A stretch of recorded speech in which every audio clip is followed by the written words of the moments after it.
Hello, everybody. I'm Diamond Dust. This is Emmerron, and welcome back to Wireheads.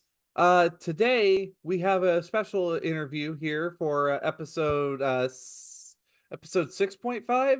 I Did believe, I? yeah, 6.5. Yeah, Yep. 6.5 You with couldn't. James Hutt, fantastic writer and also creator of our favorite DLC, which we're basically forming a cult following about, Elflines Online for Cyberpunk Red.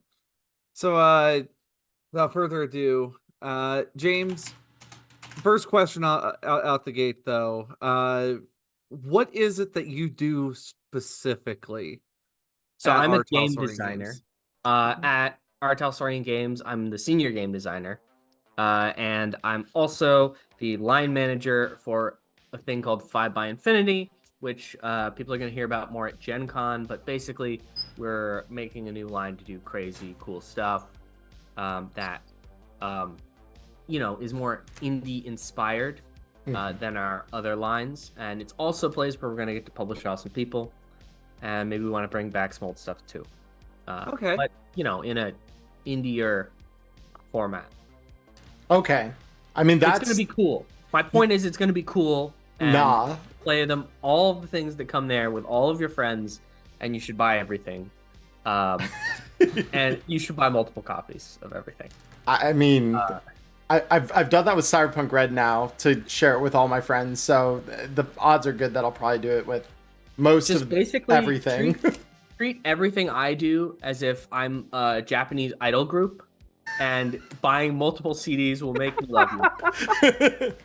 I mean, look, Well, as long as you'll sign him for me at conventions, I think we I can will make that sign happen. literally anything at a convention if it has my name in it. I will not sign anybody else's work, but I will sign something that has my name in the credits page. You got it, James. No, I will make sure to have The other, a I library cannot with make me. the same. I cannot make the same promises for literally anyone else at Artal, but I will say, for me personally, I will sign literally anything. I'm a game designer. That's what I do all day.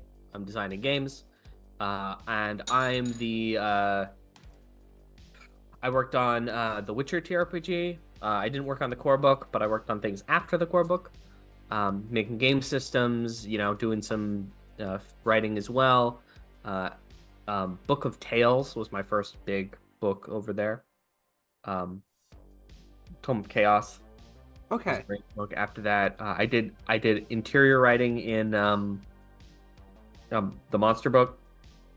Um, Erland, I don't remember. Sorry, Erland's Journal or something. Witcher's Journal. Okay. Witcher's Journal is the name that we did. Yeah. Um, and other than that, most of my work has been on Cyberpunk, where I'm the game designer on that project. I'm the one who moved it from 2045 into Red. All of that system work is my work. Mike is beautiful and glorious on the story side, and he sort of set the rails and then let us go, and it was my job to move the soul forward. So that's what I did. I transposed the soul on that project. I was curious. So this leads me to a question that I had for you. How did that happen exactly? Like, what brought you onto the RTG crew and into Red more specifically as like in that position? So I am a Cyberpunk 2020 fan. Hmm. I don't want anyone to think that I'm not, because boy howdy I am. I never got to play the game before joining RTG, but I played the game by myself, Mm. um, making a bunch of characters and essentially being both player and game master in college when I was bored. There are some fantastic characters that I played by myself that have never ever been added to canon, and I promise that because they were very very cringy. Um, uh, I instead made new cool characters to add to Red. Do not worry, the guy who works by the docks who has a winch at the end of his arm is not in, and he will never be there. You don't worry. I I'm He was a kind of dock worker, and he was cool. Okay. that's And he was I kind of want to see him for that reason. he got wrapped up into some stuff that he really didn't understand, and it was a little too high rent for him. But at a certain point, his name was already out there, and he couldn't. He just had to go through whatever I wanted to do that week. Um, It's fair. anyway, guy with winch doesn't exist anymore. That was my very first Cyberpunk character. Now, he had some really really bad like anchor tattoos because he was kind of a Very nice. longshoreman. Yeah. So then, now- oh, go ahead, Emmerron. yeah. So more specifically, then, like, how, what led to you joining RTG in the first place? Like, where did that conversation kind of come in? Okay. As far as everything. So, like, here's how game development kind of works. Mhm.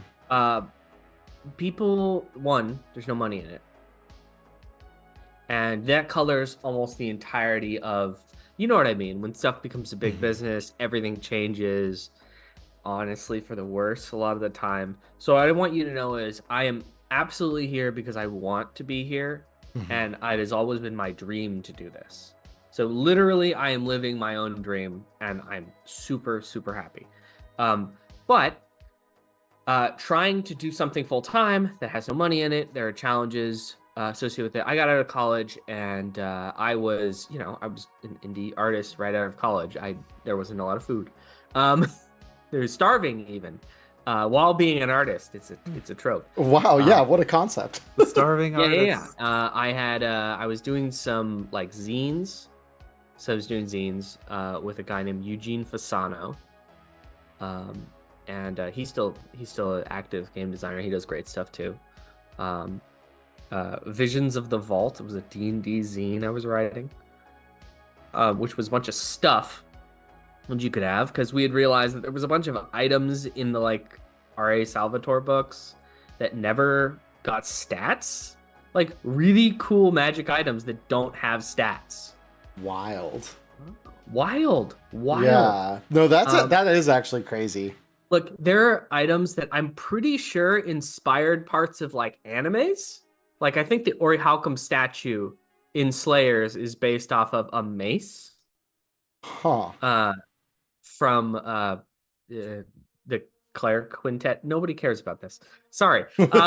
You're good. Anyway, No. but so we kept doing that, and it was the idea of like, man, if we can get WotC to notice us, right? Then we could actually try to go get a job in the industry. And it turns out we were barking up the wrong tree because we were making a magic item zine. And what they want, of course, is content. They want adventure content. Sure. And the second we made one adventure, we got in Dragon Magazine. We had been made, you know what I mean? So yeah, it's called Trouble in Waterdeep. You can look it up. Trouble in Waterdeep. I like the name. That name rings a bell. Honestly, I think unironically, I think I've heard of that. It's got gay elves in it. Hey, I mean that's a great start. Honestly, it's got sewers. It's got a orc designed to kill wizards. That's the very first thing that you show up at. Oh, good. He has 2 attacks. They both do a D4. He's literally designed to just kill a wizard. Don't do me dirty like that. Emmerron was my original D&D wizard. Don't be like that, James.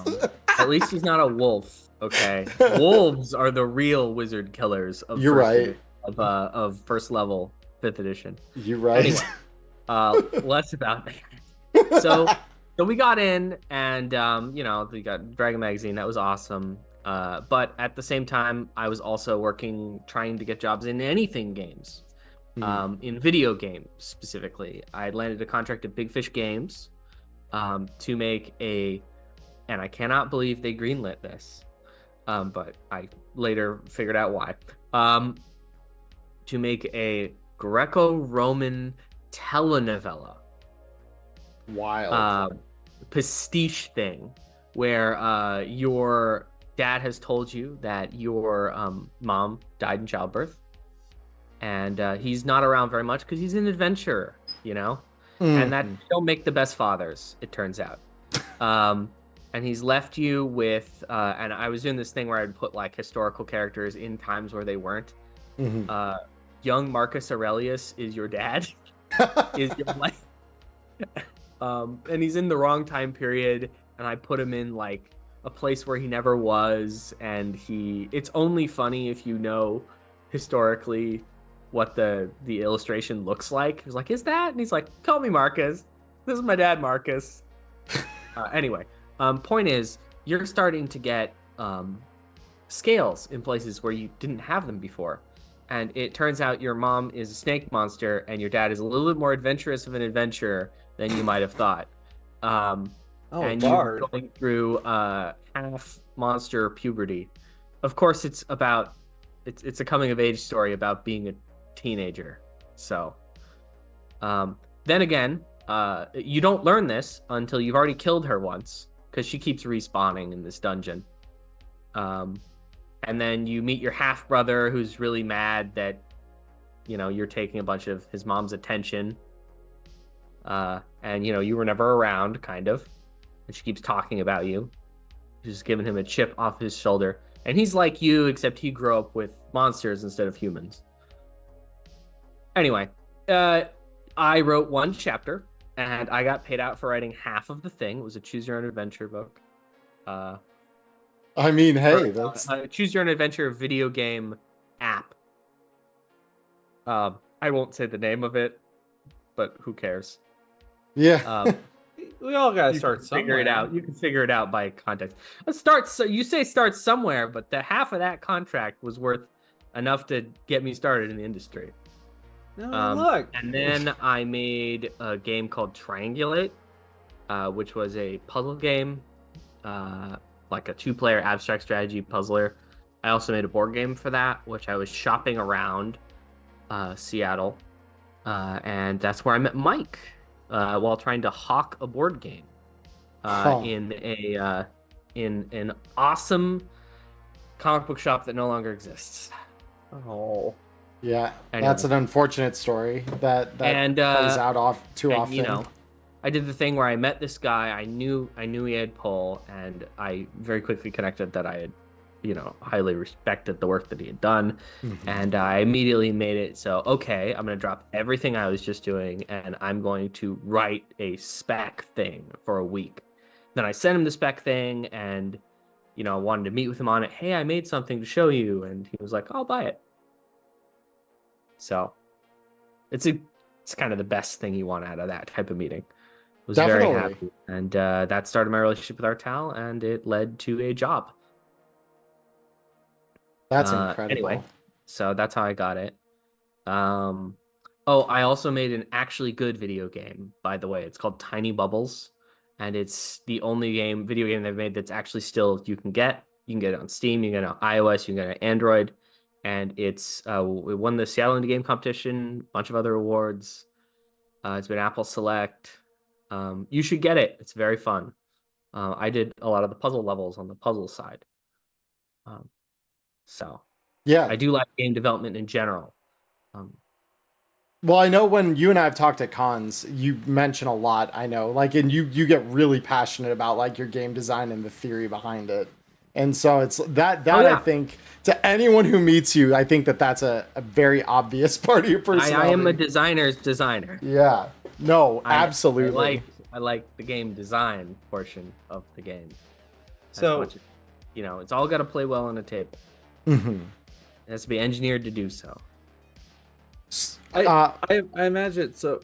Sorry, go ahead, Emmerron. No, Diamond, you go ahead. I'm good. These questions were going to come up at some point. We're going to go ahead and kick off with some of these, but of course, a lot of it revolves around one of your popular brain children here on the channel, Elflines Online. Yeah. Now, Emmerron and I, we are both fans of Elflines Online, and we know, and we absolutely have to know. And if you don't want to give us a straight answer, that's totally fine. It's kind of expected. But we've seen a picture on the front cover of Collecting the Random of Red Eye, 24/7, 40, and the others playing Elflines, the TTRPG. Is that Jay had stated that the books would probably cost $100 each. You need to have all three to play. Yeah. Do you have any other things you want to throw us for this one? So there are a lot of supplementary products for Elflines Online in universe that don't exist, for you playable. I would say it's just a fun illustration. I would say keep it at a fun illustration. I'm not planning on doing a long form. Elflines Online is good because it's free. It's fair. It's good because it's accessible. It's good because it's a fun thing, and I kind of did it because it was going to be fun to do it. You know what I'm saying? Sure. And I had some things to talk about, and I wanted to talk about them. Oh, really? Yeah. Go ahead. I gotta... No. With Elflines Online. Okay. I mean, I wrote it because I wanted to give a message of like there has to be stuff that what are the not the heroes doing? You know what I mean? You're the hero. What is somebody who isn't the hero doing? I just wanted to have a really street level, and this is what one guy at a convenience store does with his time. And the answer is, wouldn't we all want to escape that world, right? How would we do that, and what ways would the world then cross-infect the escapism? Okay. And I used to make video games. I can shit on video games. I made mobile games, but I can shit on those too. Yeah, and I didn't think it would be like a full-blown expansion or something. It would be No, like some throwaway little thing in a future DLC or something. Yeah, I am very busy right now. Eventually I might go back to it, but I kind of intentionally tied up that last Elflines thing in a bow so that I could you know what I mean. Gotcha. You read the end of the last Elflines thing, of course. Which one's considered the last one? TCG, I think, right? Is it TCG?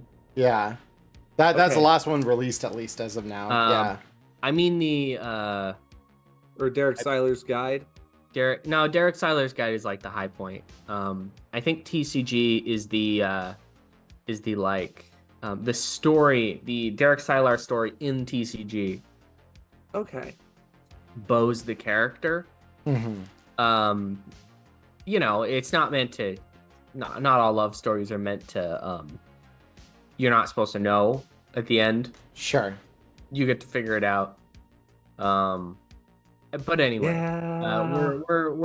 we're now in conversations that only people who have read 40 plus pages of elf-based MMO lore that doesn't exist care about. So. I mean, you'd be surprised how many people out there care about 40 I knew I would be pressed pages. for more Elfline in this podcast. Don't worry. Yeah, so, I will eventually not be able to help myself, but that might not be for a year. So, sure. No worries. We were just curious. Frankly, I would never ever tell anyone until the day it came out. I believe it. So, because there was another question that I had lined up about an expansion pack 2. Do you consider that to be like Derek Seiler's guide would be expansion pack 2? Because there's a number associated with the first one. So that's kind of where I was like. Expansion pack 1 is about the release of the Shadowlands expansion, right? Mm-hmm. Yeah. It's called Shadowlands. Or Miasma Lands, I believe. Miasma Land. Yeah. The Miasma Land Island. And, how it's invalidating old content and changing old content, and how he's not happy about that, and he's secretly just shitting on it. No, he's not shitting on it. What he's doing is he's angry at the idea that he can't play it with somebody he wants to play it with, and he's like transposing his anger onto the product. Yeah. What he's really unhappy with is not being able to spend time with Morlissa. You know what I mean? Yeah. Last night I came to a conclusion last night I don't know, Emmerron, do you want to share this Yeah. one? Have you figured out that she's stalking him yet? Wait, what? The stalking part, not so much. The fact is, I know that she knows who he is. He has no idea who she No. is in real life. No, and knowing Like- this, she moved in next door to him after they both got fired. Okay, because I wasn't sure that I. Well, one, She I don't figured think it's out where ever. he lived because she's a net runner. Oh so shit! Okay, I yeah. was right. She did have ranks in something. I was like, Yeah. because No, she's a Oh. net runner. She's a net runner. I hadn't. Okay, I guess I hadn't noticed the subtle parts of that because I knew she like lived next door to him by the time of the guide, but I did not know how long that had been or any of that because that's something where I don't think any of that is clearly spelled out within the confines of some she of has that. full access to his computer Holy shit! and is like has like cameras set up in his. She's very in love. So where's Thank you for that Black information. Makeup? Happens to be a nerd. Also in that. Oh. Diamond. Anyway. That's why she helps him him edit Derek Sylar's guide because she says, "Oh, she's so good with computers." Jesus. I'm And yet he as still dense doesn't know that as- Melissa I'm and as dense as Susan. Derek same. sometimes. Because he's an Oh idiot. gosh. Because he's an I idiot. love that. The Yeah, main no, character is an idiot. but yeah, oh yeah, no, and that's where I opened Diamond's eyes to half of that last night. I had not uncovered the stalker subplot there, but that the rest of that was like, yeah, she knows who he is at the bare minimum here, and she's like, wait, oh my god, I hadn't put that together. Well, you know, it's just like 6:20 p.m. It's just like, oh, No. well, okay, she finally. Oh. I mean, he's like, there's this. He's completely sort of blind to this because he thinks for his like coworker. Her finally, getting up the courage to be like, no, I can help you edit your thing. Is a big win for her, right?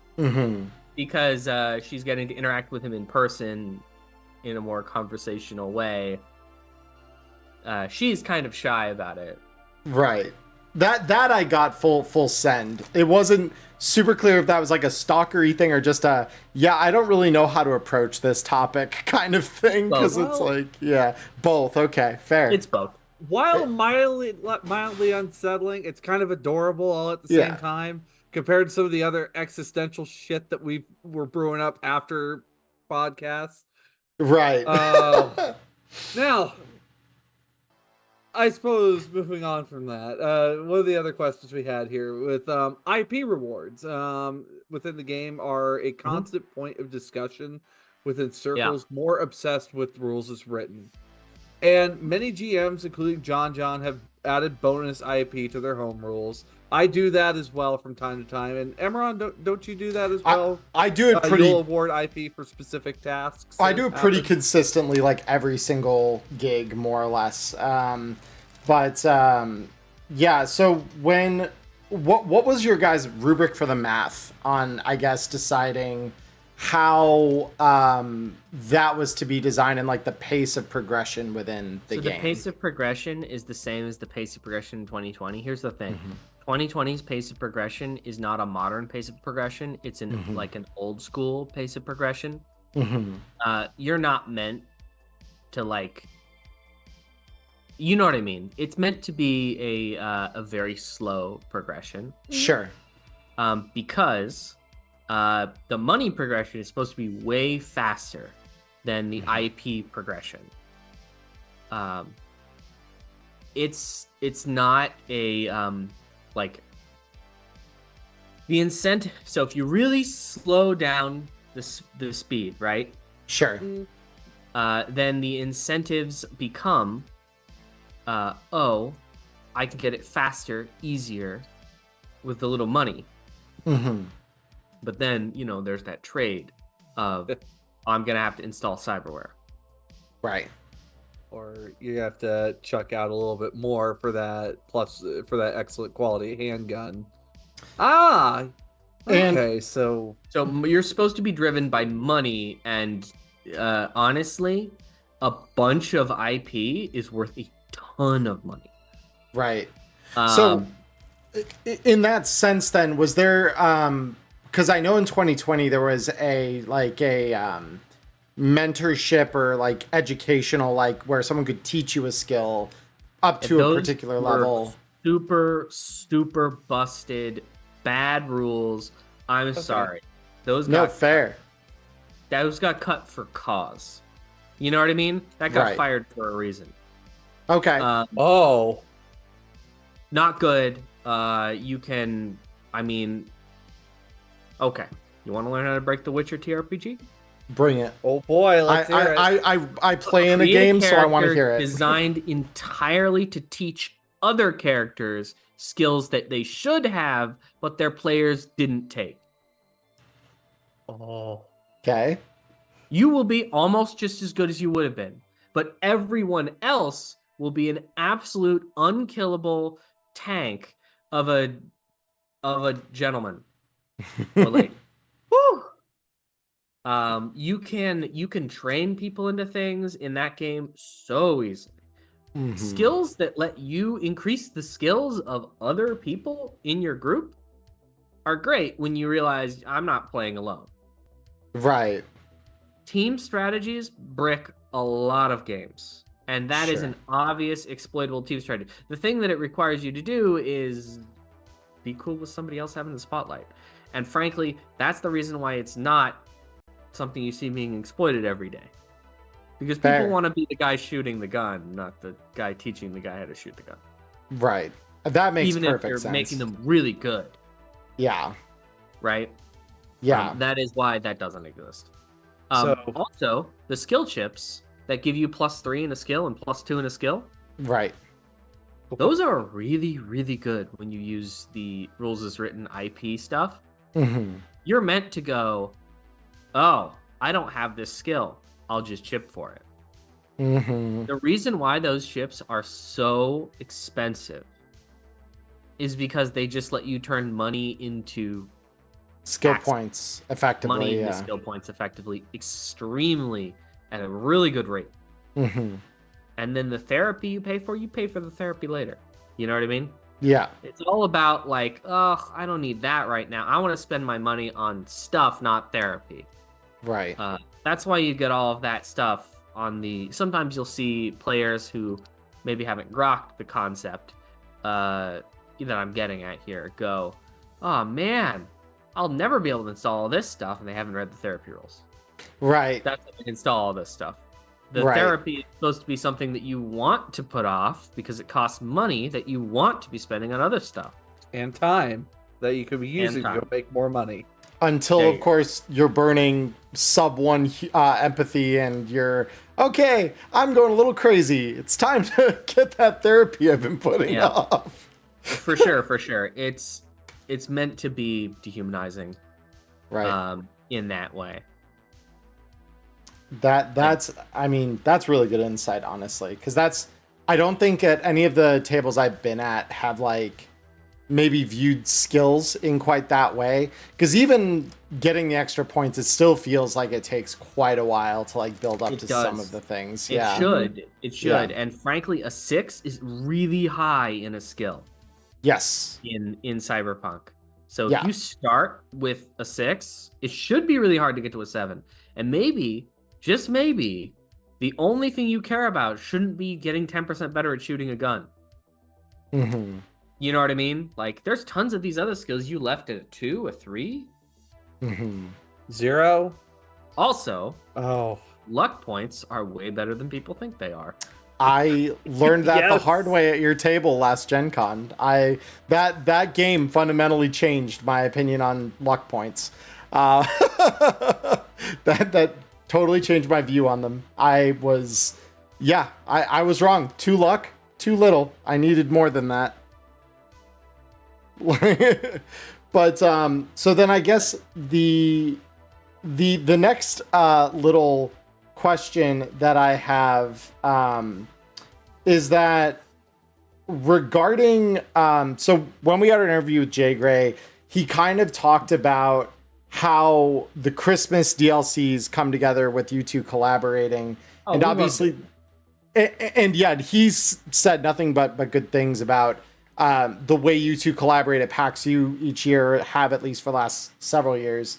The other DLC tradition, though, that we see all the time is the April Fool's DLCs that obviously you've had quite the hand in making the Elflines one and several of the others as well. So I'm kind of curious, number one, where did the April Fool's tradition kind of start for DLCs? And then number two, how generally do you guys kind of go about concocting that kind of process of like building the April Fool's DLC each year? We've been passing it back, and it's kind of a hot property at this point. So if like, I mean, what month is it? Oh, it's April.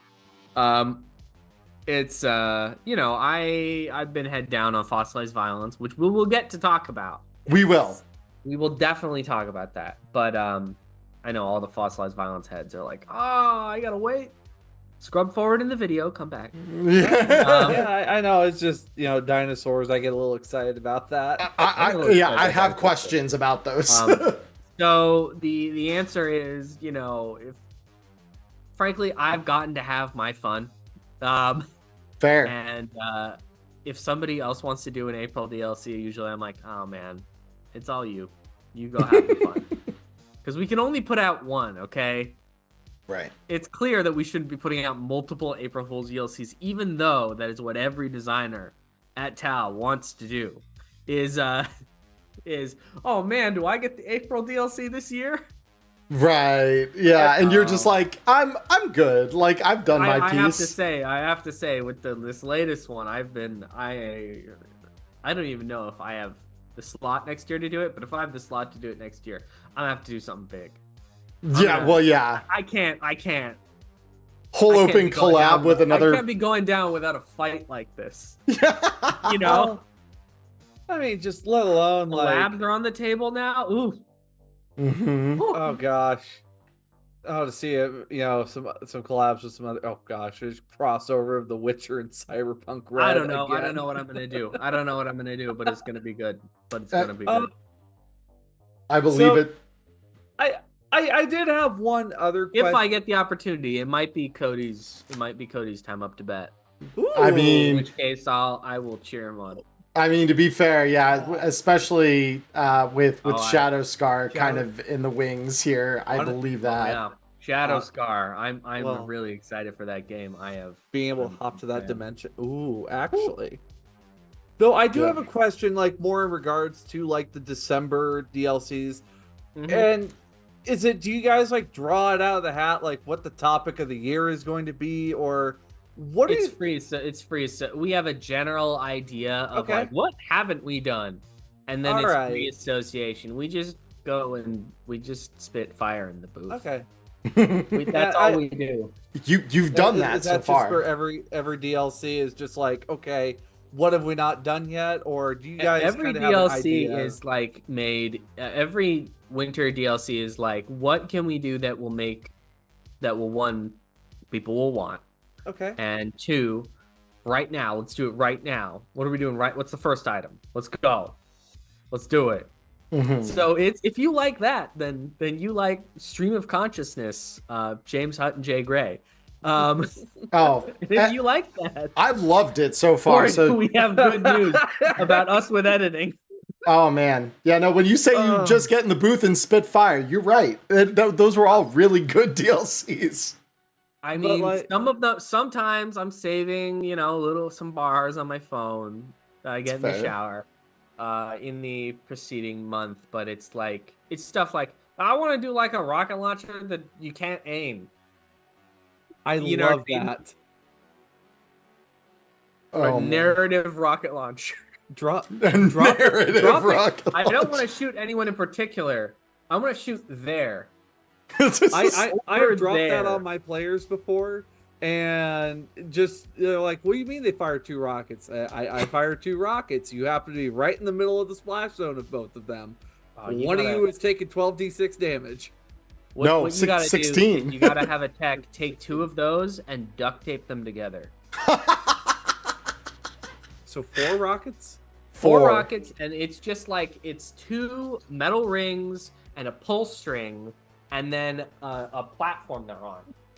Just let it rip. You need to put them on a Hey. Beyblade. Is what you need to do. Thank you for that lovely image. I really now want to see that. Gosh. Oh, The sleigh blade. Let's go. I don't think either of my Wednesday groups are gonna like that. No, the Monokatana Beyblade. The Monokatana Beyblade. Do it.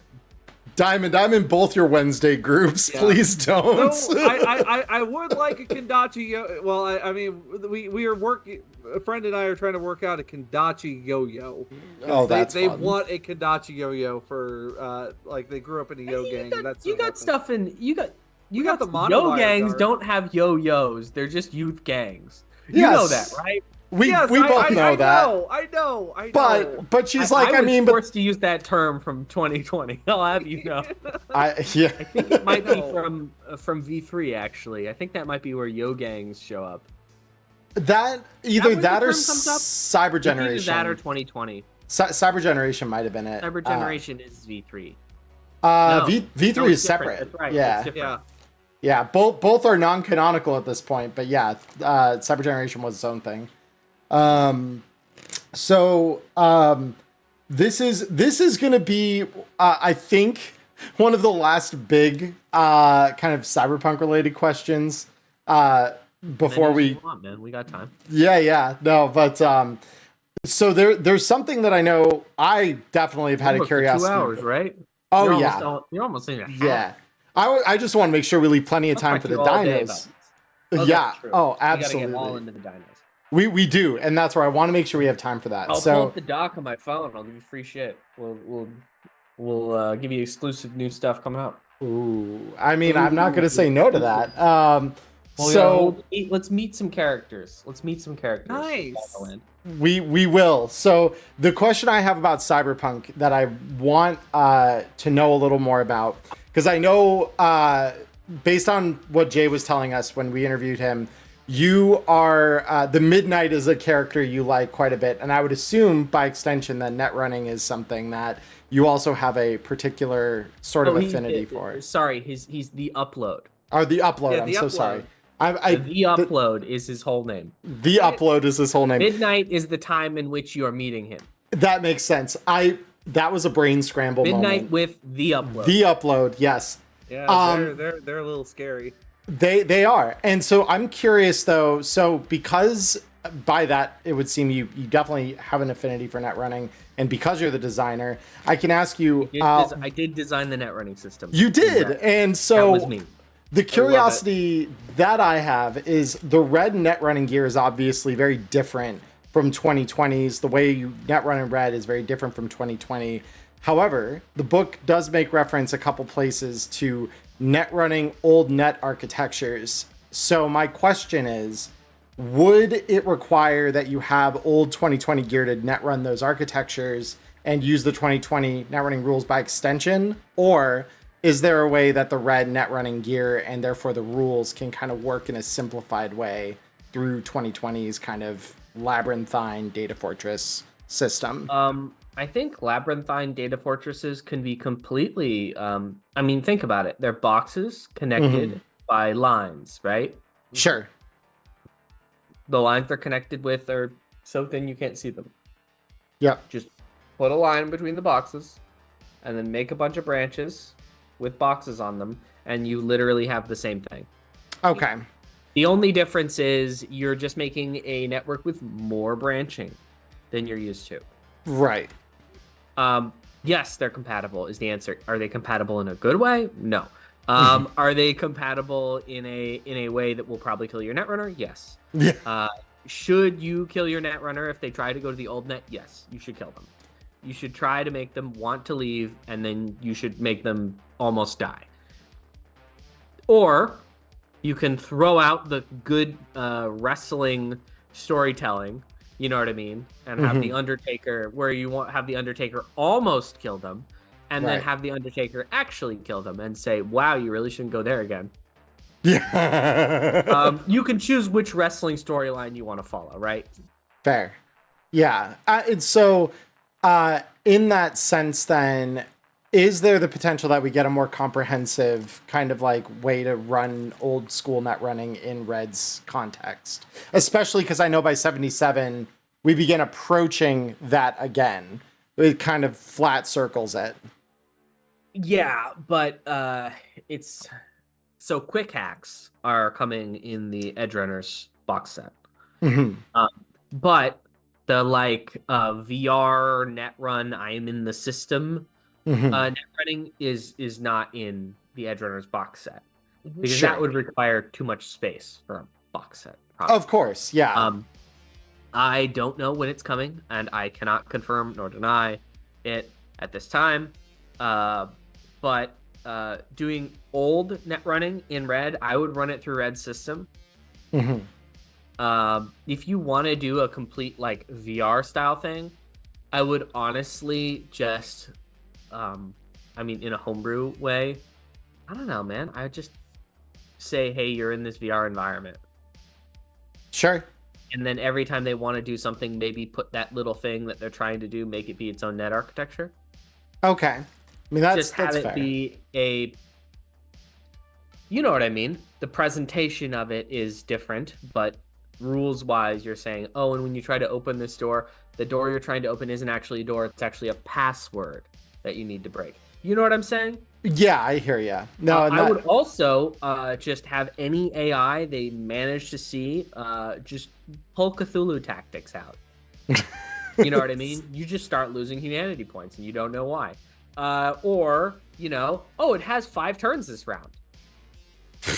You know what I mean? It lives here. You don't. Yeah, you don't. not This thing's like an old school 18 intelligence super AI. Have fun. Fighting a true AI in Cyberpunk Red is meant to be like the Cthulhu kills 1d6 characters a turn. Right. Jesus Christ. You remember Yeah.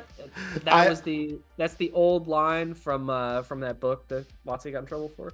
No, Not actually. Watsy, it was TSR. Because that's a book I've never had the fortune of picking up, sadly. But that sounds incredible. It's very, very old, and at this point, you can find scans of it, or you could spend way too much money. Yeah, one way or another, you know. We do say we like net running, so you can find it. You can find it. Yeah. No, but I mean, frankly, it doesn't. You can't actually buy it anymore, so. It's I hear literally illegal to sell, so. I hear you. So with that though, that does give me a decent answer then to kind of like think about. Yeah. I think you would have more fun running it as a really big, just making a mega net architecture. Sure. Yeah. I think you'd have to make a custom net architecture, of course. Don't hold the net architecture generator. No. Yeah. Well, because I know that 2020 Ice also was a little different than Red Ice. So that's... I've just replaced it all with Red Ice. Yeah. I mean, it's just not how you're... fundamentally different. And frankly, most of the... Okay, there's a lot of redundant 2020 Ice. Yeah. Like Hatchet Man and Ice Pick and... You know what I mean? Sure. They have like 12 control programs, all for different things you're controlling. We have one skill for controlling all those things. Yeah, and it's a script, not a program. So yeah, that makes sense. Yeah. It's a method, like, you know, the method for fixing your computer is turning it on and turning it off. Exactly. Plugging in, plugging out. Yeah. On. Yep. Anyway, cool. So that answer your question. It does. Thank you. Hopefully I didn't give you a non-answer. Oh, I wouldn't accuse you after all that of giving me a non-answer. Absolutely not. Right. No. I'm also allergic to knowing how time passes. I'm sorry if it was 10 minutes. Oh, you're good. It's all good. What else we got? Being that, well, we got a couple other things from ELO, but one of the other big ones here, and I think we may have answered a little bit earlier here, but seeing how you do work for both RTG and alone when making other games, That's What? James Hutt Games. Yeah. Yes. What process do you usually use when you're deciding on how to build a game?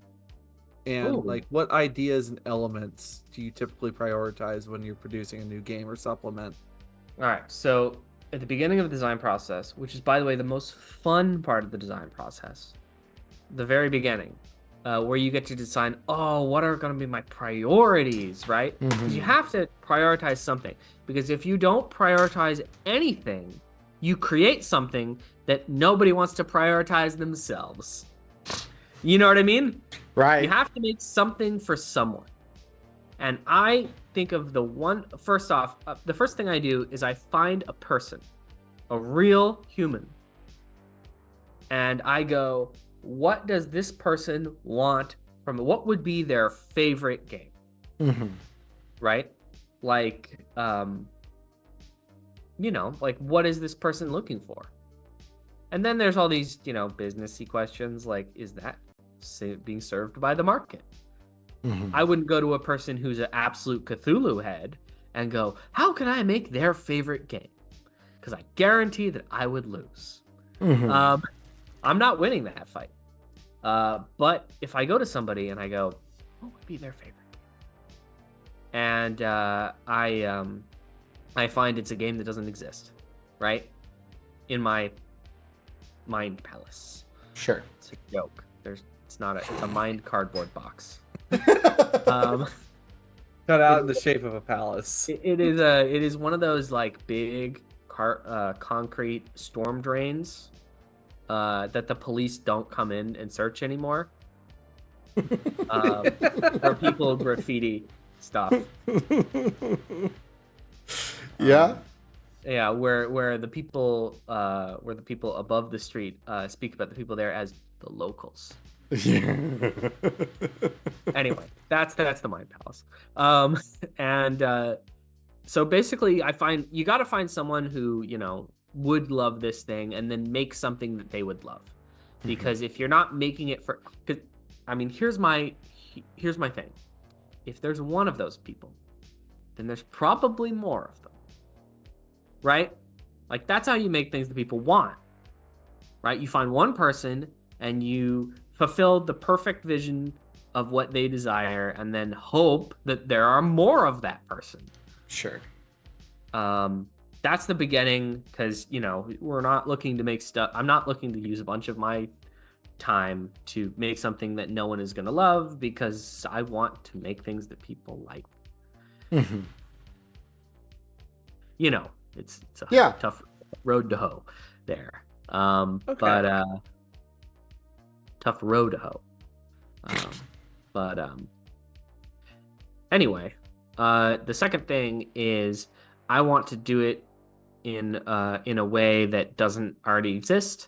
I like making new things. There are some people that are in the vein of it's not broke, don't fix it.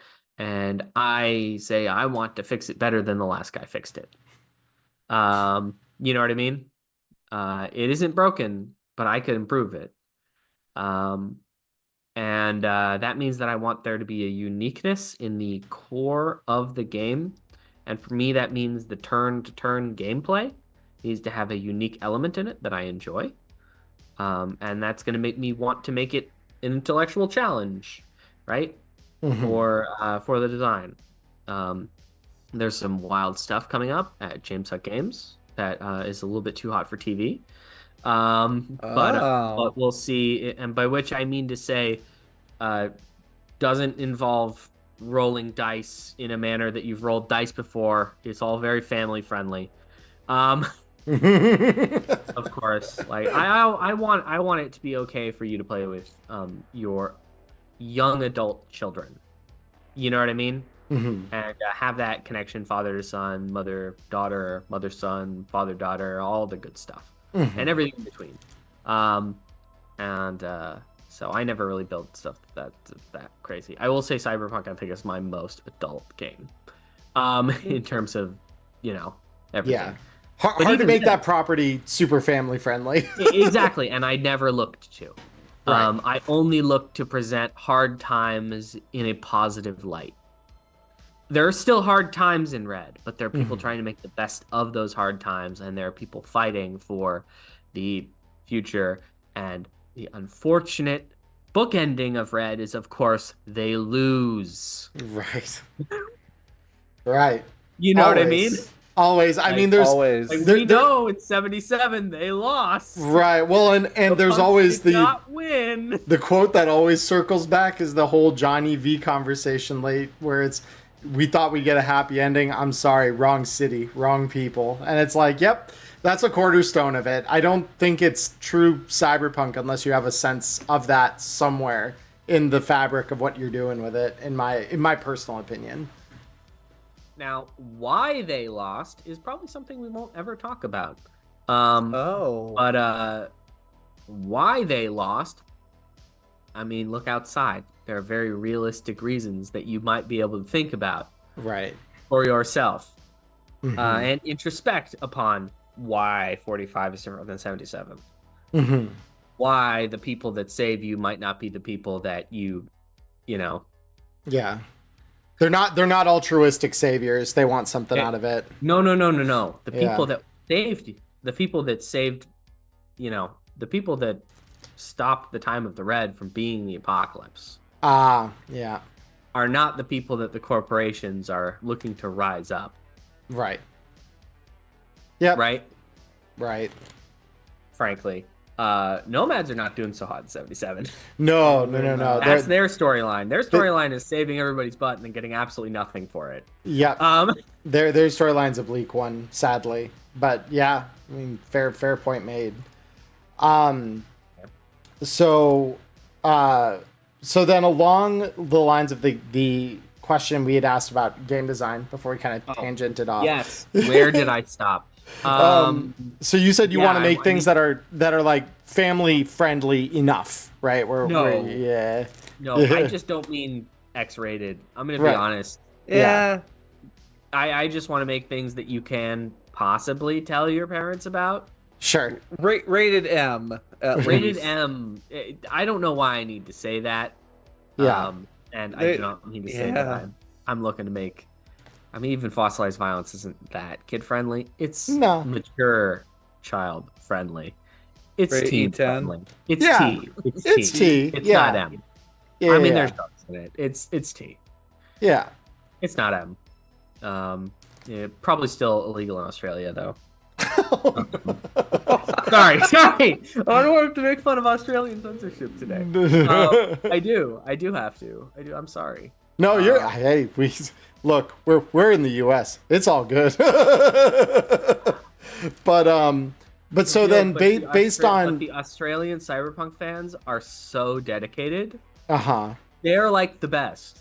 So know that none of that was for any of you listening. Yeah. If you're from Australia, we love you all. I know truly. them. Like our playtesters from Australia are almost our best playtesters. So are they like actual everyday punks? They go really hard. Wow. I don't know them personally. I would love to meet them. But they go really hard. And they put in the fucking detail. I can swear that we're long enough into the podcast, right? Oh, yeah.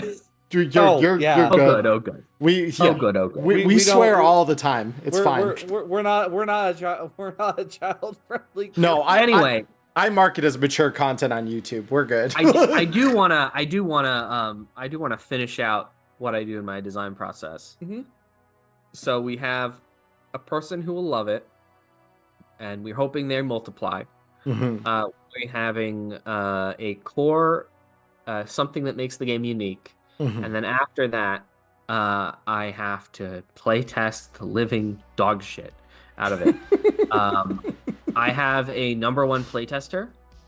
Is my little brother. It's fair. He is a secret weapon. He is fantastic, and I love playing games with him. And he's a straight shooter. He will, and because he cannot lie, he actually can't lie. He's not good at it, and I can tell every single time he does. And that allows me to just say, "No, Brian, why don't you try this again?" Oh, you really don't like it? I can tell. Yeah. I know it's bad. I'll make a different one. Run that honest by me again. Yeah. Yeah. So tell me, how'd you feel about it? I, uh-huh. Yeah. Not going in the book. I'll get another one. We'll do this again next week. And we just do that until it's good, frankly. Mhm. I am not a I just don't, I'm not good on a first take most of the time. Especially when it comes to new game design. If I have a game design like in Red, I could just make stuff. Mhm. But when it comes to new game design requires a lot of this really, really not fun testing. Thank you very much, Brian. I really appreciate it. He's great. You'll see him in a lot of playtest stuff, including for Hey. including for Artel. No, wait. I mean, like, I just can't not run it by my little brother. it's well, He's and he's great. He just graduated college. oh Very happy dang. for him. No, congrats to him. That's awesome. Get some congrats, Brian, in the chat. Yeah, exactly. So then when it comes down to, I guess, when you get to that stage where you have to play test just and hone the thing until it's just about perfect, how long usually does it sit at that kind of stage of Long as it like takes. iteration? As Okay. long as it takes. There's not like an average length you Absolutely find. not. Okay. Absolutely not. And I could never put an average on it. Fair. Some games require more than others, and the weirder I want to go with that step 2, the more testing it needs. That's fair. That's completely fair. And I'm not concerned with what's that quote? I'm not. It's the delayed game, delayed game good, not delayed game. I would rather my games are delayed instead of rushed and be a pile of dog shit. That Yeah, I don't something think about it's that. quote, That's but the yeah. spirit of it at the bare minimum. Yeah. It's No. ready when it's ready. It Yeah. will be ready. Everything will be ready when it's ready. Yeah. And then when it comes to art, and I go and find people who are the best, and then I sell them on the vision, and then I write a obnoxiously long art script. I will write 20-page art scripts to give to these people to go like, hey, this is the world. This is everything you need. Every hex of this world I've written 2 paragraphs about. Do it. Yeah. And if you pick the right people, it works. If you pick the wrong people, it doesn't work. But I'm very lucky to have an awesome art director at Talsorian to help make it a lot easier on Tal stuff. On James Hutt Game stuff, whew, it's all me, baby. Yeah. That's not fun or easy. But frankly, you just always, you pick the right people, you give them the right job, and you make sure you motivate them. And yes, it costs money. Mm-hmm. Part of that motivation is money. Yeah. No, that's kind of what I was gonna ask. Is like when you've done it for the James Hutt Games projects specifically, like what chunk of like your development budget, I guess, goes towards that compared to the rest of the product? Art is my number 1 spend. Mm-hmm. Art is the top spend. Of course, the top spend is actually my time, but Sure. I'm not. I didn't get in this industry to make a ton of money. Sure. I didn't choose to become an artist to become wealthy. You know what I mean? Sure. Mostly it's what I like to do. I go home and I write, and I go to work and I write, and then I go home and I write, and then go to work and I write. And I just want to share with the world something that they like. Mm-hmm. You know what I mean? Like, the world is bad enough, and this is the only way I can make it better. Right? Like, I'm not in a giant suit cleaning up after a hurricane. I'm not that guy. I've gone to the gym and I realized I wasn't that guy. Um, so this is my way of trying to do the right thing. No, I mean, I can empathize with that because that's like where eventually I just was like, I need to get into creative stuff because like doing the corporate 9 to 5 is draining in a way that I And- can't fully articulate. Yeah, no, it's and you only live for so many years. Yep. Couple of people live multiple times. That's you've heard that. It's not you only live once, it's that you don't. We're only getting one. There's probably people out there that have done it multiple times. Man, lucky. Not Lucky. me. Not kidding. So Please don't subscribe to any pseudoscience. That's not good. In fact, it's bad for the human race. I don't disagree with your take on that. Diamond, it sounds like you have like a question waiting in the wings here. I this one's gonna be a little bit out of left field, if that's okay. Mhm. One thing we discovered last night during our episode when we were reading through expansion pack 1. Oh, you were reading. For- You were doing a live Yeah, Yes. stream. Oh, the text. Yeah. yeah. We There's were so many looking- fun little nuggets I hid in there. What are I you talking about this know. time? Burr. We want to know, how did Burr, a rank 2 noob, end up in a rank 8 area when the boats don't allow you to get on to even get anywhere near that area until you're rank 4 to even get to the spot to get to rank 5? What's Burr's story? Okay, How what did I need Burr you to get know. there? What I need you to know is, have you ever played World of Warcraft? Yes. I only played for a little bit until I got screamed at so much that I ended up becoming a healer. Why did over Yes. Why did you get screamed at in World of Warcraft? Because Yeah, fuck. because I Rating? suck. Healers suck. Healer adjust. You're bad tank. Yeah. Yee. So I left. Yeah. Ah. Yeah. left. Yes, nobody yells at you. Yeah. Well, yeah. Nope, Because I will DPS. never go back. Alright, fair, Never. fair. But So yeah, here's Never I support played WoW Blizzard. a lot of years, so yeah. Burr is an example of a person that does not know what game they're playing. Oh. Oh, They're no. either a child or a that is being like that is on their like older brother's headset. You ever been to VR chat? Yeah. That's where I met one of my girlfriends, actually. You know, we're coming up on 1 year here in a couple weeks. Congrats. Yeah. So the parts of VR chat that involve people with squeaky voices, Yeah. those parts, and perhaps some gorilla tag. Yeah. Ah. These days, Yeah. see, the thing is that these days kids can actually play video games, but back in the day, a child of that age playing World of Warcraft would not know what to do. Yeah, no shot. They would Bert- just walk around. Mhm.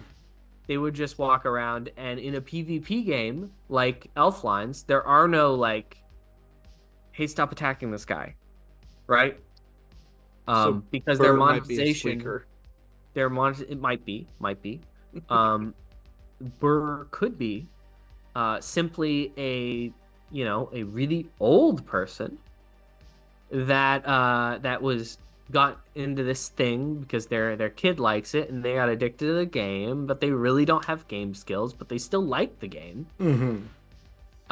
And for them, they don't have the same like incentive structure and whatnot. My father played World of Warcraft and he never finished any quests. That's He got actually to impressive. max level. He got to max level by killing enemies I'm honestly, that's impressive. Like, as a hunter. Not a class with an AoE. He did not have volley on his toolbar. okay. Oh my god. I think he was level 1 arcane shotting things for a long time. Oh. Okay. Ah. He was the meme World of War or South Park meme Yeah, about he World was of the guy Warcraft. with the kill boars thing, Yeah. right? He was that. Oh my gosh. But he had a great time. That's all that matters. Yeah. And I was so- showing him, like, man, there are all these like cool instance dungeons you can do. And he was like, what? No. I want to kill Okay. boars. I That's incredible, honestly. I guess I was viewing it. My whole family played World of Warcraft. I guess that's a I was beautiful viewing thing. this more from the scope of my experience in FF14, where some areas like you cannot reach until you've reached a certain point in Oh the no, there are, story. in WoW you can walk into areas that aren't designed for you and everything one taps you, but if you stay on Oh, the road, you can fuck. sort of still walk toward there, which means you can get stuck in WoW in really weird and interesting ways. Yeah. Also, it's typically something you do when you play Alliance and you start on as a Draenei, I believe. You have to Yeah. walk all the way back to get to the main human Alliance city. And that Yeah. involves running through areas that are way too high level for you. And if you don't do that, you just never get to interact with the main part of the fan base. Yeah. So Well, they end up doing this really long run to go meet their friends who all played like human and dwarf, and they all spawn next to each other, right? yeah. Well, The roughly, Draenei home yeah. is so far away. You got to take Yeah. several boats. Yeah. The boats are feel the like you hard have to part of that, because then it's like, figure out okay, the whole world. yeah, And you you're gotta a get brand on. new player when you do it, so you don't know any of it. Yeah, because you're like, get on You this have no flight boat. paths either. Oh I yeah, think they changed that, by the way. I hope so. I Yeah, but desperately back hope in for the the day, players. back in Burning Crusade, you were just like, I guess I'll see you guys in 2 hours. I don't have a mount. I guess I'm running to Kalimdor now. Oh yeah, Kalimdor. I can't yeah, remember. Kalimdor. Yep, that's the name, and it's but that's Azeroth, yeah, Kalindor, yeah, Kalimdor in the Eastern Kingdoms, and all of it was Azeroth. Eastern Okay. Kingdoms. God. All of it is Azeroth. I remember Northrend. Northrend was fun. Northrend was great. All right. So it That was now my makes last a lot more expansion. sense to how he ended up there. It's Yeah, like, through a combination of unlucky like stumbles, and that's kind of what I figured it was like, okay, he stumbled and like fell in, like he got on a boat that he shouldn't have been able to get on, and lo and behold, glitch, you're through, because that happened in World of Warcraft as well every so often, where it was just like, yeah, this wasn't supposed to work, but it did, and now you're here, good luck. Like, I don't think there are summoning stones for dungeons I don't think there are summoning stones in in ELO. Elflines. No. You just have to like there physically are get to dungeon the area. stones. There are dungeon stones. There are dungeon stones. Well, they're It's in ELO, dungeons- the TCG. Those are consumables. Yeah. Sorry, Yeah, they yeah. make you pay for that. That's Yes. right. I put those in as a paid option. I was thinking like, oh, what is the awful stuff they could put this in? Because we know the WoW TCG was. I There's had a TCG. Oh, there was. WoW I still have my TCG. cards. The number I love one, it. What freaked me out was the top, like the most expensive card in WoW TCG that isn't like a loot card was like Van Cleef for the longest time. Yeah. Edwin Van Cleef, Yep. the guy you kill like 60 times to try He's- to get a mask. Edwin Van Cleef, for your reference here, Diamond. It's like The Rogue Armor for doing the Warsong Gulch. yes, for like twinking Warsong Gulch. So You can change that word now. yeah, but that's what it was back in the day. Back in the day, that's what we meant. That is indeed. Yeah, we meant that anachronistically. So to give you an idea, Diamond, this would be like in 14 running like Sestasha a billion fucking times. No. Until you Absolutely got not. the drop you wanted. Exactly. Absolutely Exactly. not. That's No. why we're like, of all the things you could have be the most expensive card in World of Warcraft's trading card game, the first boss of the one of the first dungeons anyone will ever experience is like, or the final boss rather of the first dungeon that most players experience is like, that's your card. Okay. Like, it's not some giant dragon or raid boss or any of that. It's this rando rogue at the end of the first like dungeon that most Alliance players saw. It was goofy. Also, was it ever mentioned who the lead developer of Segatari is, or like who is the lead developer for ELO or Unnamed Segatari? Unnamed. Okay. All right. Gotcha. Weren't sure if you had deep lore on that for us. We were like, okay, maybe we can get unnamed like this. character, intentionally unnamed character. Fair enough. Fair They, enough. they don't get to stick around long enough to really make a name for themselves, it seems.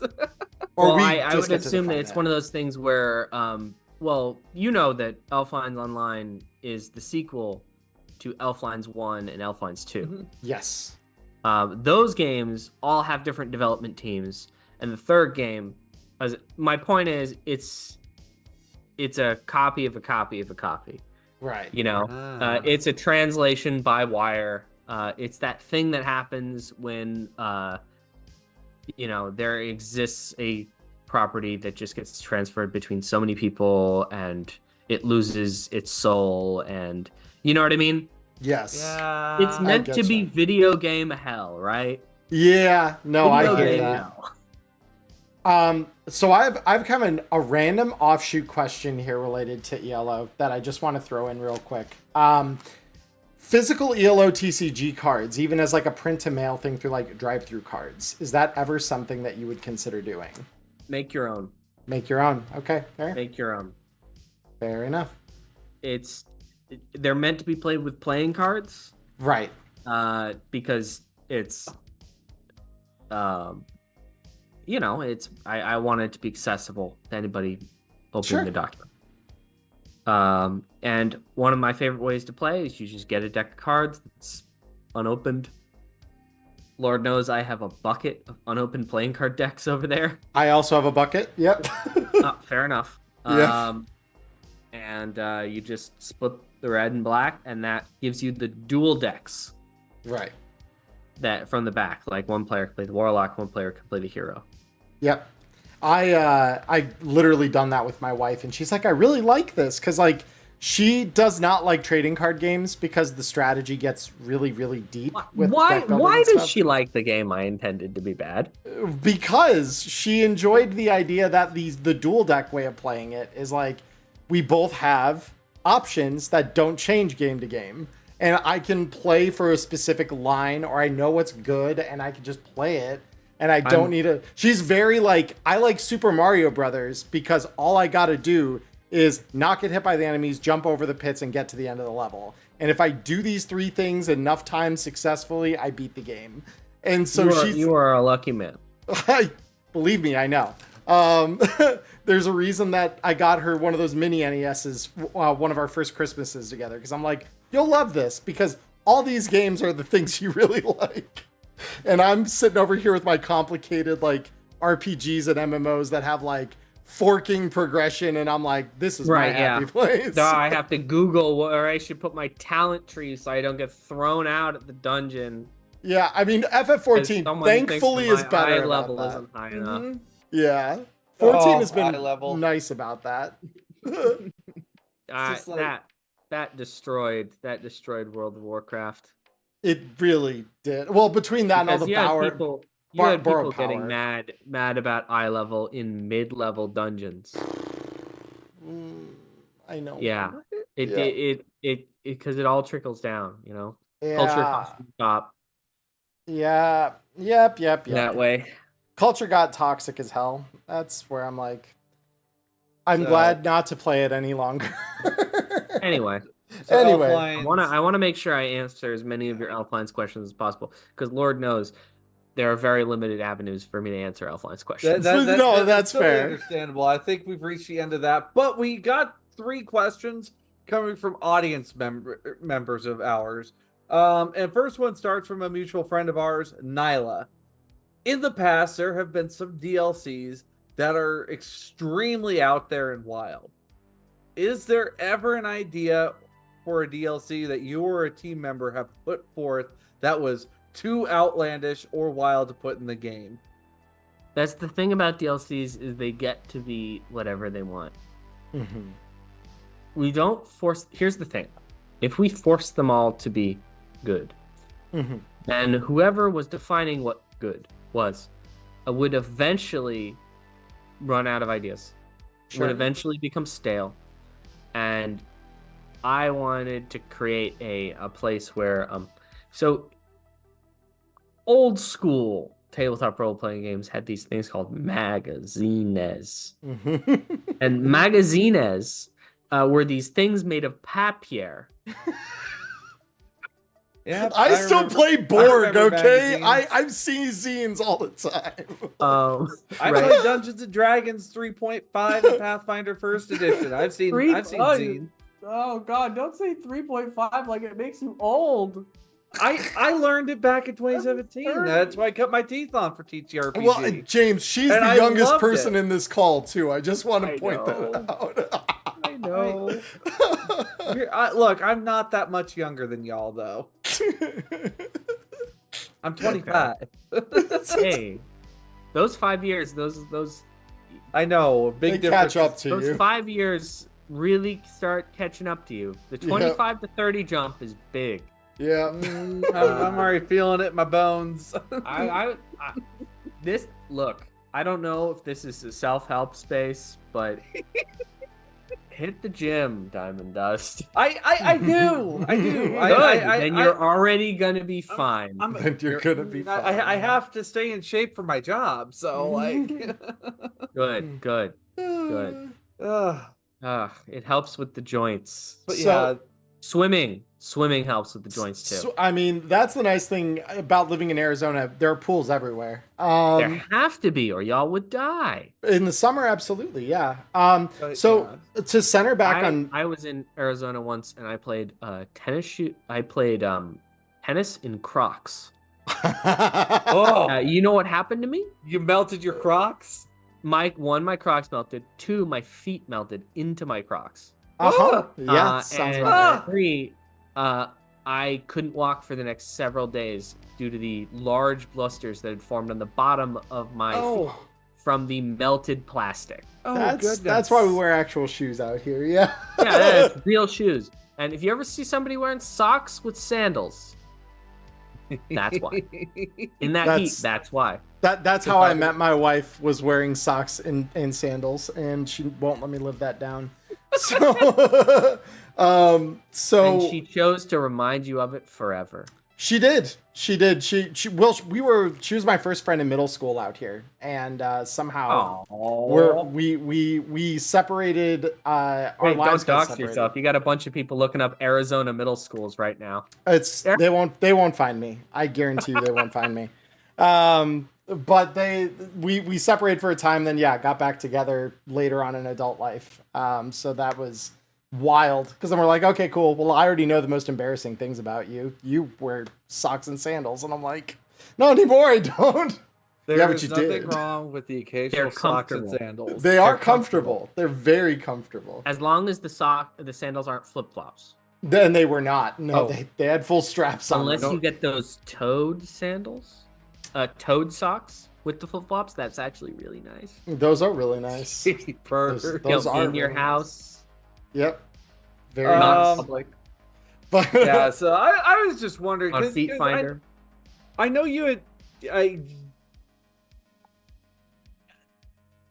I know you had mentioned, like the whole thing of like, being able to teach other, like the mentorship thing getting thrown out. Was there any, like, I guess I feel it's in the same vein. Was there any other bad rules from 2020 that got thrown out? Like you guys looked at it and just like, no, we're not ever touching this ever. yeah, again.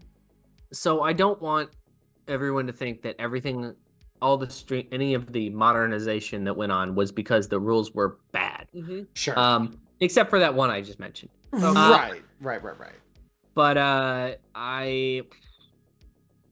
nothing. Realistically, it's been a couple of years since I did that, Sure. and I don't have an anecdote springing to mind. Okay. Unfortunately. So there's one thing I did want to expand on from Nyla's question originally, though. So Let's make sure Nyla gets her question. yeah. So I know that obviously, like, there's no like hard like this is good, this is bad. But was there ever an idea that got pitched that was like, hey, what if we did this? And it was like, what are you talking about? That's lunacy. Like, has that ever happened? For a while, I was just doing whatever I wanted for That's the best. those. So and I didn't make weird shit. And then I decided to make some weird shit. Yeah. And that turned out to be great, and people really liked it. And so I decided to make a couple more weird things. I would think We've done wacky stuff. Really, we wouldn't ever not do something unless it wasn't fun. Sure. No, totally That's fair. that's our focus, not how out there is the concept. I mean, Mhm. we've done roller skating Right. stuff, and it's got cool. You'll notice all the stuff we do that's kind of funky. It has another use you can use it for. Right. For example, the ELO TCG is not just a fake version of a lot of what it feels like to play what it feels like to play a card game. Right. You know what I mean? It's also gambling rules to expand the gambling Yep. skill. I did And notice you that. can use all of those gambling rules, very importantly, to play other games in your game. Right. So if you want to cheat at poker, blackjack, any casino game, you can use the gambling rules for that. Yep. Don't do it at Rex's Night Market. I heard that loud and clear when I saw that. I was like, this is a beautiful thing. So then, yeah, absolutely. So the next question we had from a viewer that had reached out to me was Lord Cheese's Crust. So he has a question about feature. Cheese's Crust is known to me. He's a great guy. I really like him. So He's one of the volunteers in the Foundry development for yes, Cyberpunk Red. and he's done some crazy stuff with us over the last week here. So so he had a question about feature and power creep. So we've now been blessed with FBCs. We've seen the power ceiling that those now bring to the game kind of rise a little bit. As we march onward toward new DLCs, expansion, and especially certainly the 2070s coming forward here, do you ever expect the power floor of the game to have to rise? And No. if not, how do you prevent that from happening?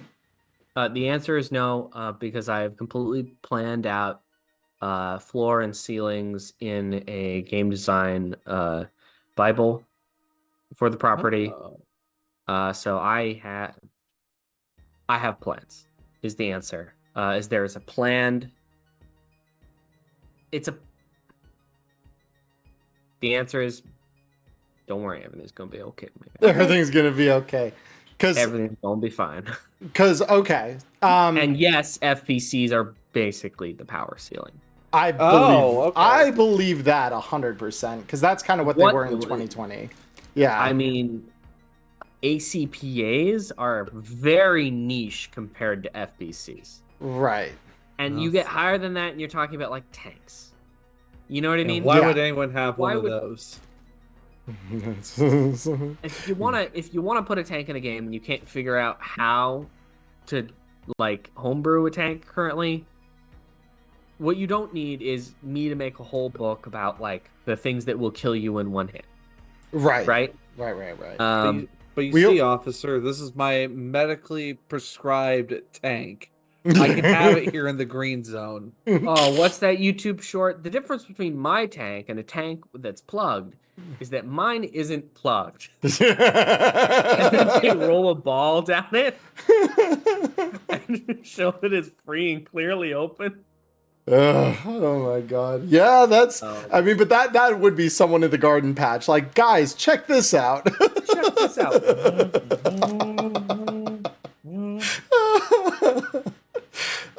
So to kind of expand on that then, when you are considering kind of like the design of new and kind of unique elements of Cyberpunk, like new equipment or new weapons or things like that, those more mid bands of kind of the power structure of the game, how is it that you kind of evaluate what is going too far to like violate maybe the use case of like a more prototypical, like a regular medium pistol as like an example versus like some new medium pistol that gets introduced around the same price? So generics are meant to be good, but they're not meant to be the be all end all at their price tier. Sure. You can get better than a generic at the same price sometimes. You can certainly get it if you have a tech, by any means scenario. Yeah. You can also get it if you have a fixer, because you can save some money, buy attachment, do it that way. Save some money, buy better ammunition. Mhm. The answer is I have an internal formula of what constitutes a this change and that change and a whatnot, but it is not a hard and fast formula because game design doesn't, it's not math. You know what I Right. mean? It's statistics. Right. It's good sense. It's design sense. It's testing. You know what I mean? Mhm. There is no mathematical formula to determine the price of a weapon Sure. past a certain point. Right. You can clearly see there's some guidelines. Yeah, like that's kind of where, like, when my players start trying to invent outlandish things, they're like, well, where would you put that? I'm like, well, because it's combining this 1000 Eddie item and this other 1000 Eddie item functionally, I'd probably say that after a certain point we get just, it's a luxury item because it's just too good. Like, and that's just Yeah. pretty much how I balance it, because that seems to be Frankly, the logic. 5K is a good amount to charge for a lot of stuff. Yeah. I like to say if the Helix is 5K. Yeah. The Helix isn't 10K. It's 5,000. Hmm. There are plenty of other crazy stuff that you can do with 5K Sure. in this game. And you can get $5,000 relatively easy in Cyberpunk Red. Yeah. 2 jobs, what's that, 2 game sessions? 2 and to you have a 3. minigun? Yeah. Something like that. 2 to 3 game sessions and you have a minigun? Hmm. You know what I'm saying? Yeah, as long as you can get access to one. That's the big question. Are you raising your Yeah. VTuber hand, or are I you am. are you I trying just. to pick up a drink? Oh no! If I'm picking up a drink, my face is gonna be doing some weird stuff. But yeah, like it's Sorry, my model was Let, glitched. let me pick up my cup here. And I'll just. Yeah. Yep. Good old VTuber stuff. So, this actually relates to something my partner just actually asked me now. Also, they're a big fan of you and some of your games. How did you guys determine your guys' pricing categories? Like five for dirt cheap, 10, 20, 50, 100. Like, how did you guys determine these specific numbers? And why, like, there's maybe nothing between like 1,000 and 5,000 and 5,000, 10 grand. Like, how did you guys do that? So I wanted there's a special name for the curve. I think it's either quadratic or exponential. I think it's quadratic. That I sort of mapped out, and I want it to feel like, so on the lower tiers for stuff like it's cheap, it's everyday. That's a premium. I'm paying a premium for that, It's meant to be like, look, I like to save a little money in my day-to-day life. Mm-hmm. I'm a working artist. Mm-hmm. Take it for what you will. So if I hear like something's $500, I might go, man, that's expensive. Yeah. Oh. Yeah. I hear $1,000, I might go, man, that's very expensive. The categories are more curse words than anything else at that point. Yeah. I hear So- 5,000, I go, that's a luxury. Here's the end of the sentence. I can't afford. Yeah.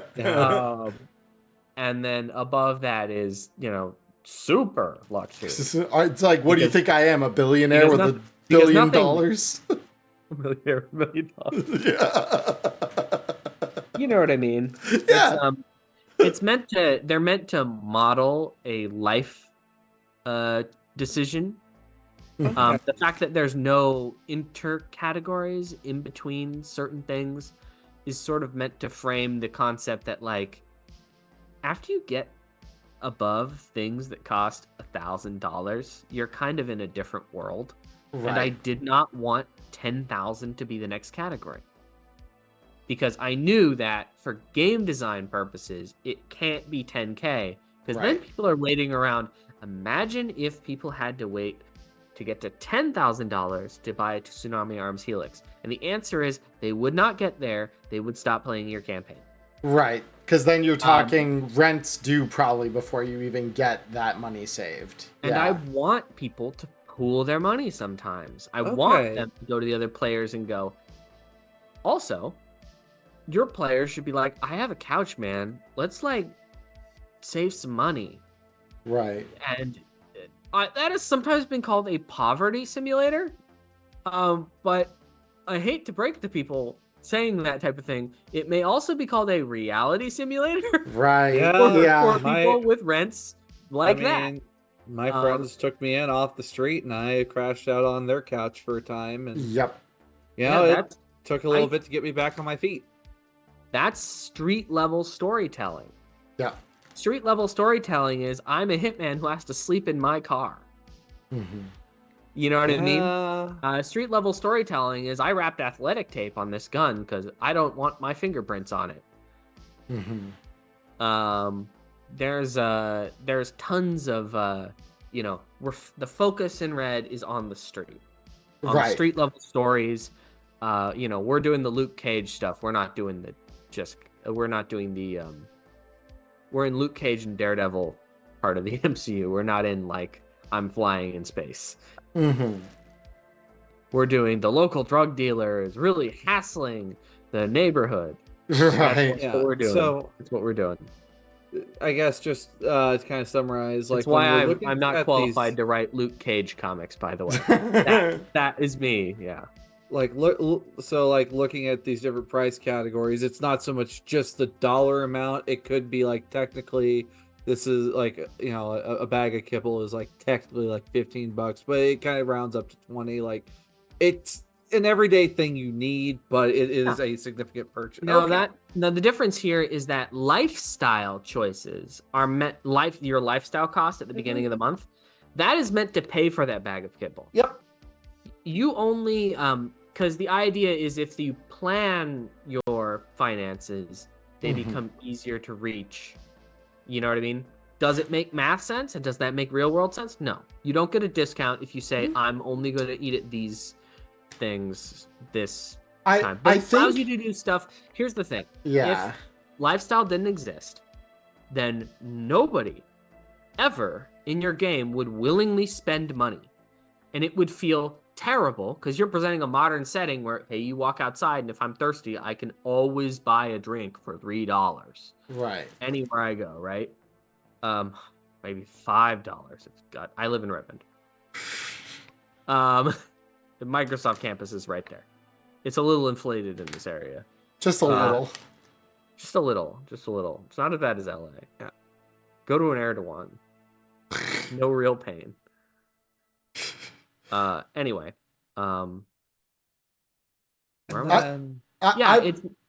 It's meant to make people feel like they can role play like they're a real human that can, we're at a bar. I'll get a drink. Yeah. You know what I mean? Because that's a casual thing that people do. Yeah. Well, the lifestyle covers like I'll get a haircut today. You know what I mean?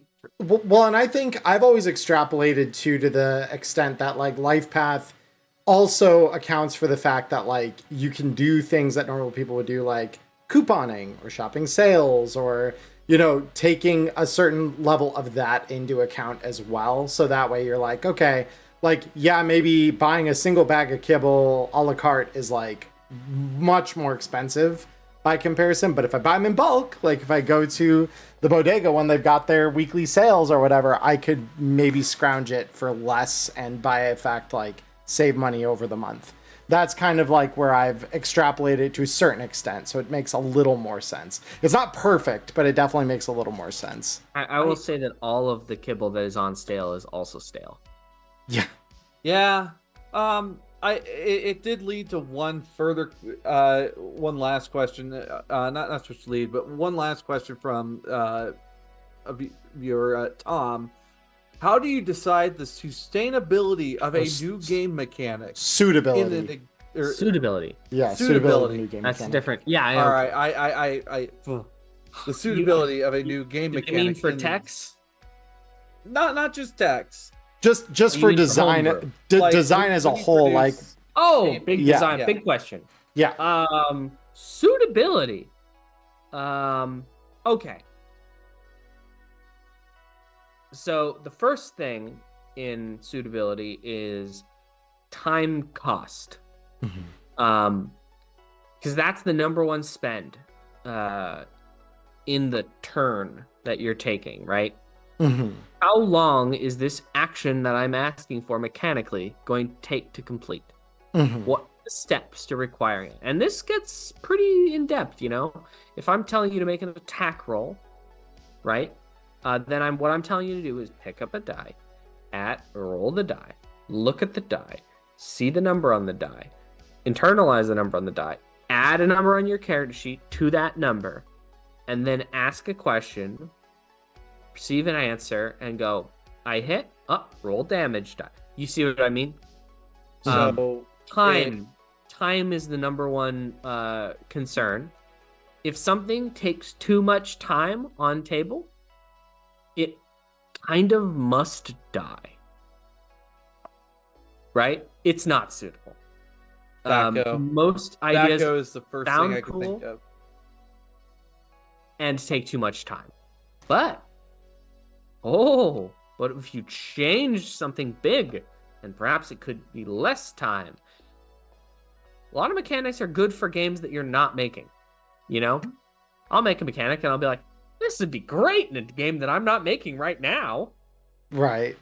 This would be great maybe later. And, you know, sometimes we write those down and they do show up later. But a lot of times we just say, try another one. Would you say then that I guess your design philosophy is more centered on like that more simplified, maybe like old school role play style of thinking, where it's like a little closer to that quick and dirty, if not completely organized? That's a very, very big question, and it's really hard to answer. Sure. Because when people talk about old school role playing, everybody means what they grew up with. Sure. I would say I like games. I like to play games with people who are not hardcore role players, first and foremost. None of my friends could I sit down and say, we're going to play a war game this week. You know what I mean? Yeah. We're going to play this type of game this week. I would have to, you know, if I want to play a narrative game with my friends, I have to tell them what a narrative game is. Sure. You know, if I want to play a storytelling game indifferent to this, they'll be like, so we just do it? You know what I mean? It's people come to roleplay for different reasons, right? Sure. It's that's a hard question. I would say it depends on the game design I'm making. Okay. What I want, I like to think I'm a little bit more versatile than just being the guy that wants to make streamlined experiences. I do like streamlined experiences, Right. but I also like to do streamlined crunch. And other people who say they like streamlined experiences don't like that. You know, so it's why are you doing the streamlining, right? Are you doing the streamlining so the turn can take really as short as possible? Well, I mean, you might be interested in like an X die thing. Like I don't know, I put it out. They're dice that I came up with that only have one side have an X, and you just roll more if the thing is harder, and if you see any X's, you didn't do it. If you don't see any X's, you did it, and that's the whole system. Dice pool. Okay. Yeah, basically. It's a dice pool where the one symbol means failure, and you know what I mean? That's it. It's so simple that you can play it at a summer camp with kids that don't want to be there.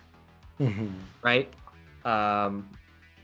Anyway, I think that's called Glance. Yeah. You might be able to find it if you Google it.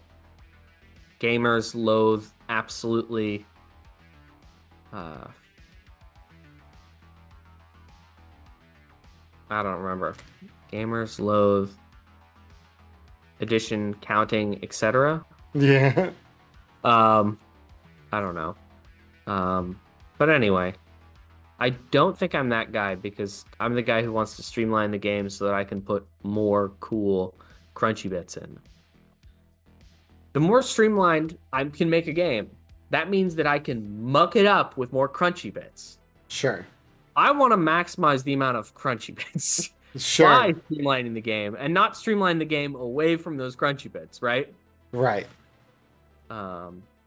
Anyway, I think that's more summation of what I'm trying to do Gotcha. with one of the games that I'm working on right now. So maybe simplify the larger picture and then get into the crunch with the minutia sort of stuff. Yeah. So there's all the fun little things, but the game, if you really didn't want to look at those fun little things, could run smooth. Right. Smooth for people who want it, crunchy for people who want it. Yep. Both worlds, or, you know, a milquetoast average of the two. That's honestly good. I prefer that kind of game design because I think things that get over crunchy and they require you to crunch all the time is like, man, I get through 2 hours and I'm exhausted. Like, I know there are players that never want to do that. Yeah. And those players should have a place to play with the people who do want to do it. Sure. Because you don't get to pick your tabletop role-playing game friends sometimes. You have the ones you have, and you want to play a game with everybody. Right. So then, because I kind of usurped your response to the game design philosophy. So our suitability, rather. So first is suitability, you said was time, which is what all that kind of relates back to. What would be like the second step for suitability then, beyond time? So there's a, so beyond time, space, no. Yeah. No. The final bit to say about time before we move on is you're at a table with 4 other people. The average turn time times 4 is the amount of time you have to wait in between your turn and your next turn. That's why we care about time. Right. Makes sense. Okay. Now we know why. You know, you could say how all you want, but you need to say why at the end, or it doesn't really make sense. After time suitability, I would say, I mean, theme world, theme and world suitability. It includes the theme of the game design, as well as the theme of the setting that the game is set in. If something doesn't fit the world and you aren't going for this is a game about gladiators where one guy has a ray gun. You know what I mean? We don't know where he got it. We think it's from Zeus, but it sure as hell is an alien ray gun. Yeah. Now that would be an awesome comic book, but would it be a fun tabletop role-playing game?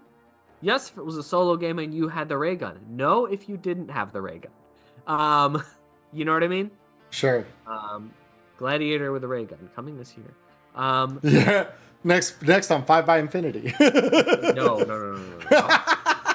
I won't even Radiator. joke about that. No. We're actually making cool stuff at 5 by Infinity that people are gonna like. I started suppose this too. We're out of time, and we haven't even gotten to talk about dinosaurs, guys. We're not totally out of time, but I can do extra time. Yeah. Unless we want to make fossilized violence its own separate episode down the road. Well, I think there's room to do both, because right now we're still in the early days of fossilized violence, and what we know of it, and far on.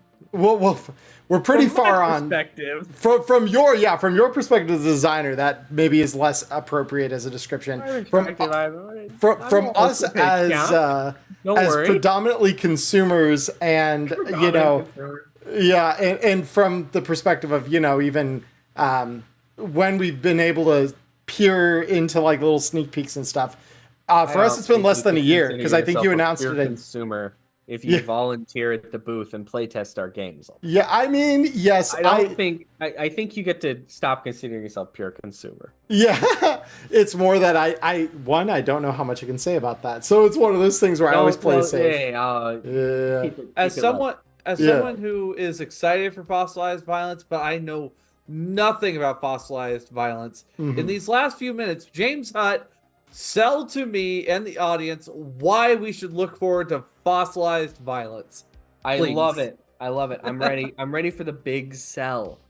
Here's the big sell. There are not a lot of games where you can fight a plastic dinosaur. Yep. You bring your own plastic dinosaurs. It's BYOPD. Bring your own plastic dinosaurs, and you get to fight plastic dinosaurs as one of 4 cave civilizations. They're all allied on the world of Pangeon. This is a world full of dino danger. And you are in these pretty pitched battles against dinosaurs because they're dinosaurs. They've got to hurt you. And the game is quite deadly. And there's campaign play where you kind of play as the civilization, which means that if your caveman dies, then, let's get another caveman. And if they survive long enough, they become one of the elders and they get turned into an NPC that you then have to reprise the role of every time they interact with that NPC in the town. It's got this giant map, like more than 50 regions in it. Each region has its own like description and little side quests you can take there. And there's also all these villages that you can go to that all have their own page of quests you can do and fun personalities you can, interact with there. It is a role-playing game, double L. And it is mostly focused on interesting, really physical battles. And by physical, I mean physically in front of you, on the table. The game is obsessed with 3D environments that are thrown together from imagination and newspapers, magazines, water bottles, stuff like that. Red Solo Cup stacked up precariously. Red Solo Cup stacked up precariously. What I want you to imagine is playing with all of your friends at the table, and there's a guy moving around a plastic dinosaur with his own hand as the measurement mechanic to where he moves. So you take the dinosaur. This is the dinosaur. And you take the front leg of the dinosaur and you put it on the back of your hand. Then you jump the dinosaur's back leg to the front of your hand. That's called moving a hand. We also have moving a finger, which is the same thing, but with a finger. Then we're that makes me happy. Makes me yeah. very excited. It's a very low. Couple more selling points. Remember critical injury tables? Yes. Mm-hmm. You like critical injury tables? Yes. Yeah. So there are new critical injury tables. There are 3 critical injury tables, depending on if you have a bludgeoning, slashing, or piercing weapon. And there is a additional critical injury table for when you roll, I believe it's 10 over. You get to roll a super critical injury modifier to add to your critical injury table roll. Ooh. In addition, every single dinosaur has its own bespoke critical injury table. There are, which puts the total to around, I think, 20. Oh. There are 29 critical injury tables in this book. And the bespoke ones are all just part of the dino stat blocks. That's beautiful. Yeah. Oh, that's so there's cool. also like hundreds of items, I'm pretty sure. If you add all the weapons and gear and charms and pieces of jewelry and ways you can paint yourself, and your character has a ridiculous amount of choices to make, and what they're wearing is kind of who they are. There is a light character creation mechanic, but it's a very simple dice-based system. You got attack, defense, and trait. They all have different dies associated with them. And then you're rolling that die, and you're rolling a d4. And if the d4 hits a 4 ever, it explodes up, and you roll another d4. Then you keep doing it until you stop rolling 4s on your d4. Okay. Creates this fun, swingy, beer and pretzels style game about fighting dinosaurs. Yeah. Anyway, dinosaurs can also evolve as well. So you can have all these cool like boss mechanics style stuff added onto them, and there's a lot of fun, light writing in it. It's not a silly world, but it is a funny world. Sure. Anyway. So how and I know you may not be near the end entirely yet, but how many pages is the book shaping up to be at this point, given all of that information? Okay. It's a full-size book. Yeah. Okay. This is a full-size book. Page count, don't ask a TRPG either their page count before they're done writing. No, I'm like, that's where I was just in layout. Most curious if you knew yet. Art in it. We got a pretty serious art line in this book. Oh shit. Well, we already talked about this. We have Bob Eggleton art in the book. Oh, What? Nice. So we've got Godzilla guy doing our biggest dinosaur in the book. Oh, that's so. Oh, is cool. that the fabled king that we've heard about in some of the That's social media King the posts? Trampler, yeah. King the Trampler. We handed out some flyers with the Bob Eggleton art on the front. Yeah. Well, I think anyway, it's great. an image got posted up too on the Discord by Rob. Oh, good. I Oh, think. good. Yeah. Oh, good. Yeah. Because that was the one that was on. It was the same one that was on the signboard, right, at your booth at Gamma, or the table at Gamma. Yeah. Because that's what Rob posted. So that's where I was like, There's a beautiful map by Map Crow in it. Palatino. Yeah. Cool. I think we've seen images of that color too logo. in some of those same posts. And those Yeah, are it's on the back. It's really pretty. Yeah, no, I'm excited to see what all of the art eventually looks like in there, because what we have so far. I've seen a lot of the art. It's very good. I'm very excited to It's see very, that. very good. I hope that people will really connect with these different cave civilizations and want to help them and be a part of them. One thing I really like about it is it's a world where humanity is together. They are fighting together. They may have differences. They haven't had major differences, Right. but they've chosen to be aligned against dinosaurs. They've got too much other to worry about, which I like a book where there's not an ongoing war all the time. Sure. Yeah. Where the conflict isn't man versus man. It is man versus dinosaur. So do the societies that these different tribes represent, I am assuming those come together in a lot of ways to like help each other out against the ever-present dinosaur threat that they all have to contend with. And the ways they do it are numerous and kind of subtle, but they're also like sending aid to each other, and they're doing a lot of like cross training. Like I'll explain the names of each of these civs really quick. Sure. I have them on my phone. I mean, I have their little descriptions. If I can find it. Oh, nope. I moved it in document.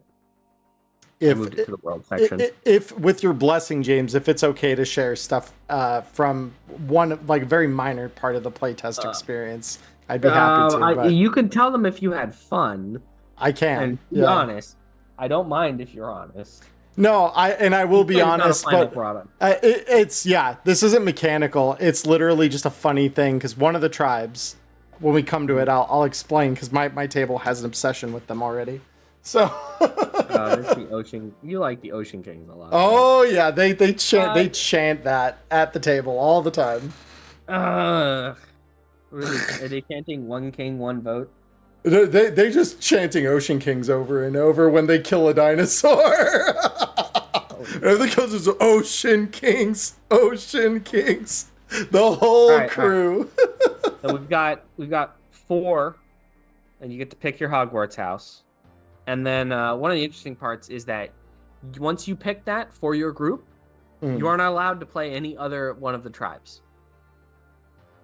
your group is forever a group that is that tribe. And if you keep playing the game, even later as different characters, you will be from that tribe. Mm-hmm. Oh, Forever Ocean Kings. So this is a forever decision that you make at the beginning. oh. So you're supposed to read the lore and go, oh, do I really want to be one of these people? Because we're gonna have to work with who we've got. Okay. So this is the first. We have the Heartlanders. This is a tribe that lives in the heart of the jungle, where only the strong survive. I'll give you the quick one sentence. We have the Ocean Kings, which are an anarchist commune who gathers yearly in the desert to make laws. We have there's an Ocean King right there. Yeah, you can understand why my group likes them. you're looking at an Ocean King. We have the Thick Sea, people of the tundra who drink deep from the cave of mystery and are changed. And then finally we have the Volcano Men. This is a huge family who feeds the great volcano and drapes themselves in obsidian.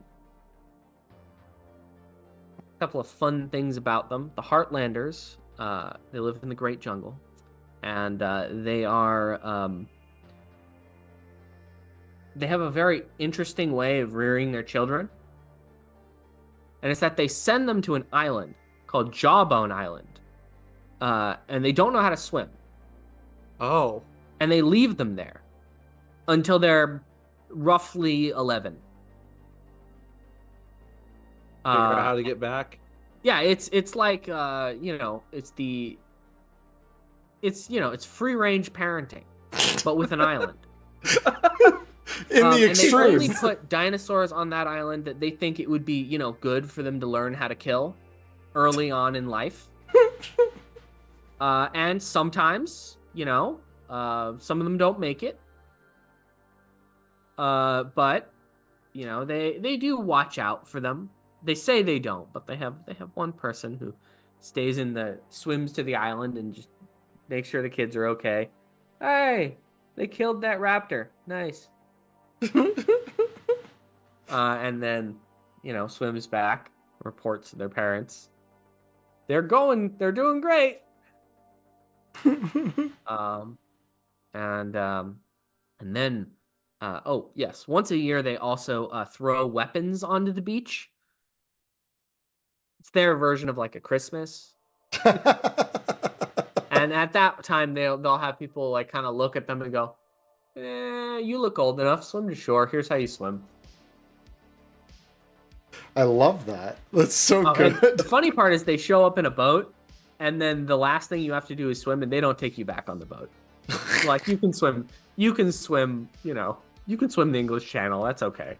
Figure it out. Figure it out. So they're pretty cool. The Ocean Kings, they are the only people with a government of any kind. And they believe in direct democracy. That means once you get the right to vote, you have one vote. They don't fully understand how to do that, but they know that, hey, if we show up here once a year and everybody goes, I like it, I don't like it, then eventually they'll make something forming a idea of things that the majority-ish would want. They have no sort of rules around doing that. They just like to gather once a year and decide generally what's a good idea. In the middle of the desert. In the middle of the desert, where they live. They're the Ocean Kings because they do a lot of fishing, because the desert has no food. Yeah. Luckily, they have boats. This is good. And don't I know it? The other good news about being in the desert is there's less dinosaurs in some of the areas. In some of the areas, yeah. Yeah. All right. We have the Thick Sea. these people are this is like the most mysterious cave civilization, and they're in the frozen area, and they live in this big ice fortress that they've carved in this permafrost area, and all of their ancestors that didn't, die in battle are sort of frozen into the walls in a lot of these places. So they have like a bunch of like, oh, there's Grandpa. Wow. Yeah. Oh. And they're buried with a lot of their like weapons and whatnot. Or frozen in the ice, as it were. Frozen in the ice, as it were. Yeah. So that's how they roll.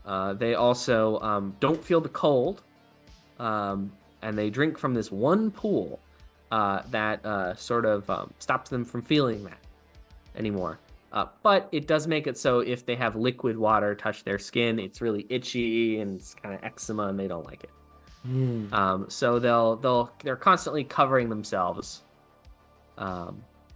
because even though they can't feel cold, they can still feel warm, and they like that. Anyway, there's also some interesting stuff about there's like a gas leak somewhere in the ice fortress. There's a lot of people having some really, really expository dreams. Those kind of vapors. Not in a bad way, and more of like I saw my grandfather and he told me that I should learn to hit a dinosaur with a club harder. Anyway, this is the final are the Volcano Men. And the Volcano Men believe they are the direct descendants of the volcano, which is, of course, at the center of Pangeon. There's a giant volcano called the Great Volcano. It wouldn't be a dino game without the giant volcano. It would not be. The first thing I did when designing Pangeon is there must be a giant volcano at the center of this island. Everyone who likes dinosaurs knows the giant volcano is a must. Yes. It's a need. Absolutely. It's not a one. So these people feel that they are the direct descendants of the Great Volcano, and actually claim that they are related to every volcano, including some of the underwater volcanoes. I love it. That they later discovered. They're like, we have all these new family members, guys.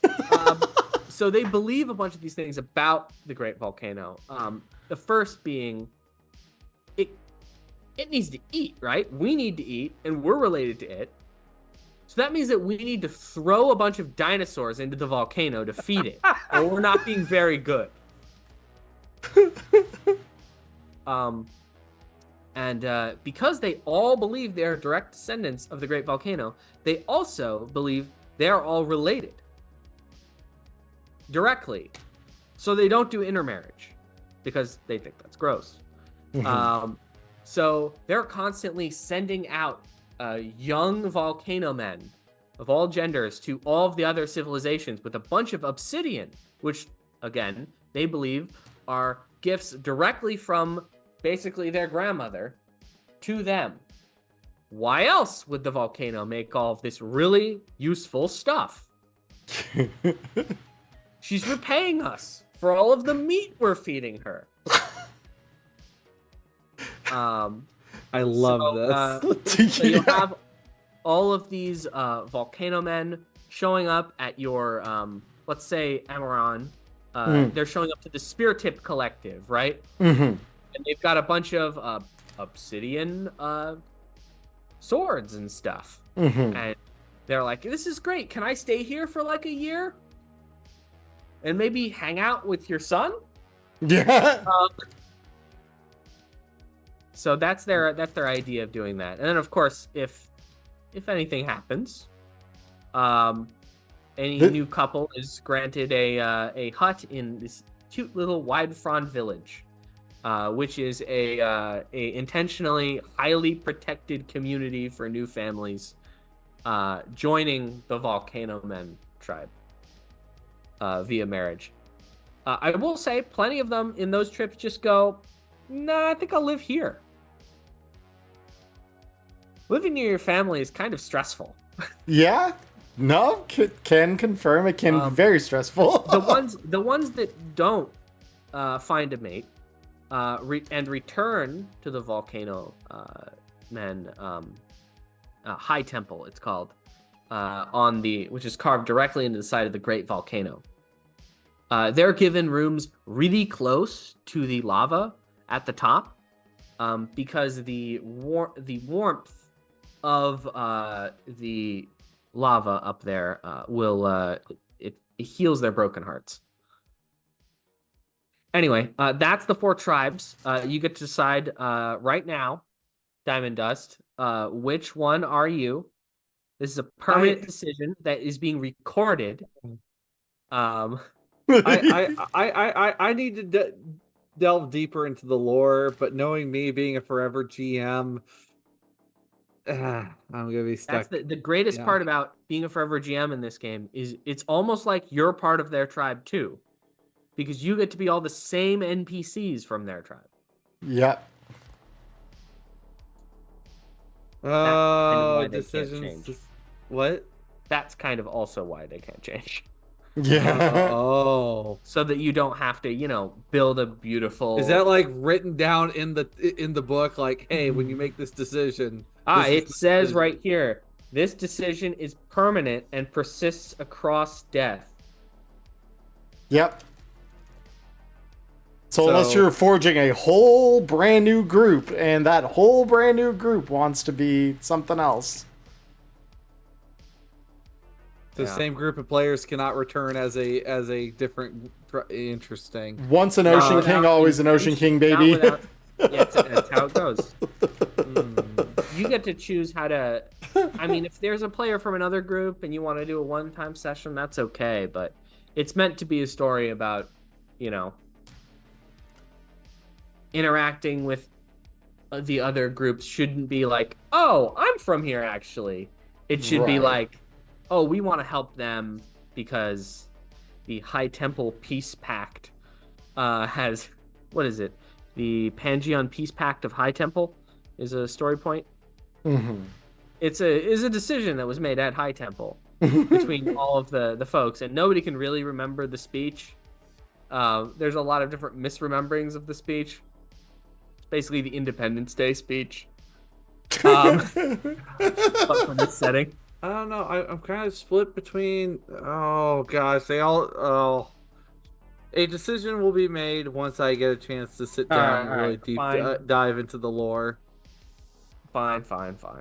Which, that's okay. Yeah. But we'll remember this. Of course, we will. There will be a decision made. Don't you worry, because I will. In fact, once I can do it, and hopefully maybe it has some VTT support down the road.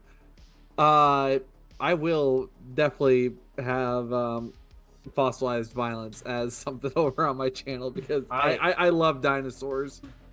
Good. I love dinosaurs. The goal is for her to be at Gen Con this year. So if not before then, by then that's her deadline. Play it at Gen Con. At Gen Con, we will have a bunch of playable. There will be a bunch of chances to play. So I guess when we do our Gen Con episode, once they get out there, I guess I got to make my decision by then. Right. So you've got like 3.5 months. You got like 3.5 months. You can always wait for the full text, of course. But there's no fun in that. Be honest. Well, come on. Let me introduce you to maybe 2 people from here. Sure. We'll probably have to cut this off in 10, right? Yeah. Yeah. I mean. All right. So let's go into Heart Cave and talk about some of the people that live there. These are some of the personalities of Heart Cave.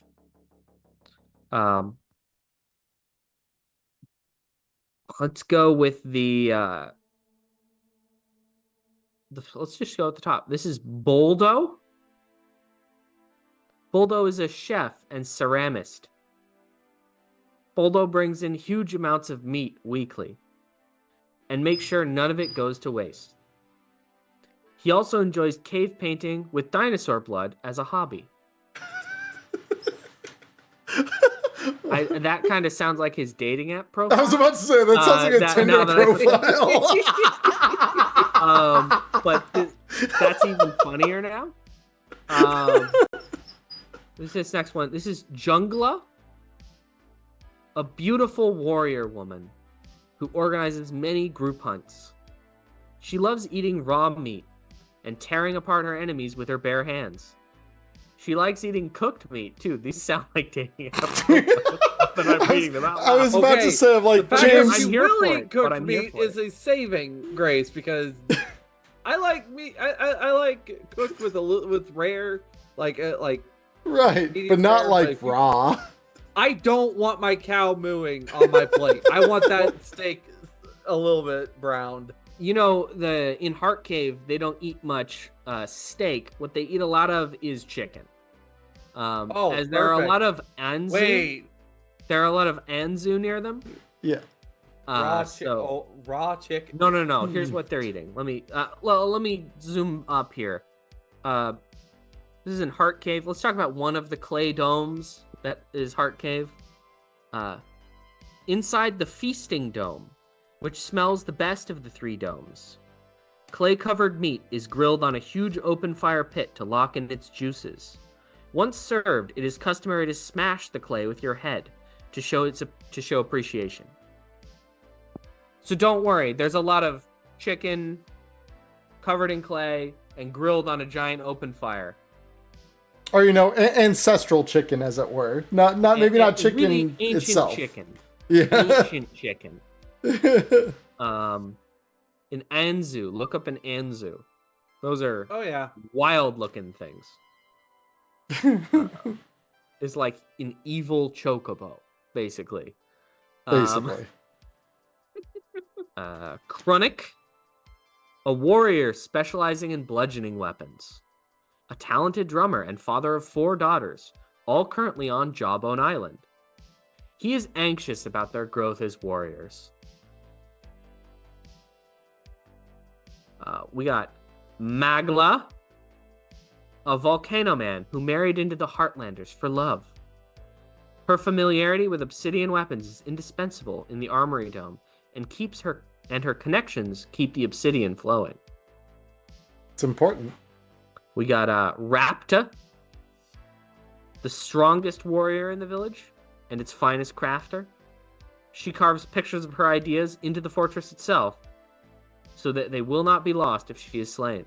A mother of 4, including Tropica. And we got Tropica here. Tropica, a talented swimmer. Secretly, she keeps watch on the children of Jawbone Island to record their growth and watch out for unintended dangers. Rapta is her mother. Okay, so that's that watch person you were talking about before. Yeah, that's the watch person they've got.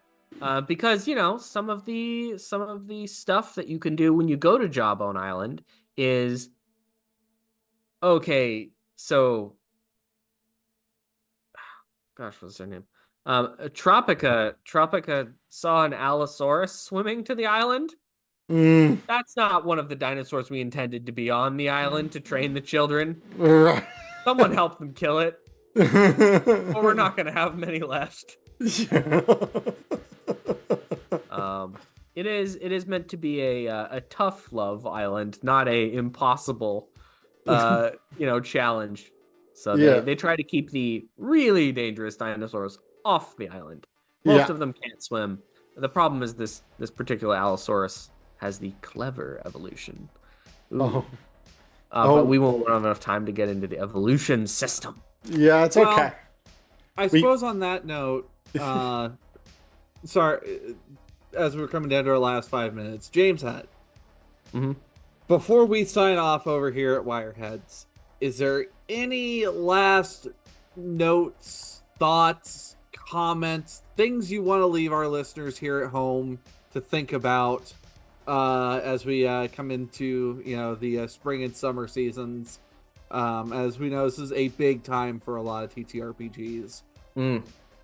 Anything coming from the wonderful world of James Hutt games or RTG that you're willing to not so much like reveal, but maybe kind of throw a bone to us? Sure. So the best way to keep up with James Hutt Games is to go to jameshuttgames.com. I'm sure you'll put it in the description, right? I can do that. Yep. Appreciate it. So you go there, you sign up for the newsletter, and you get every time I put out a newsletter.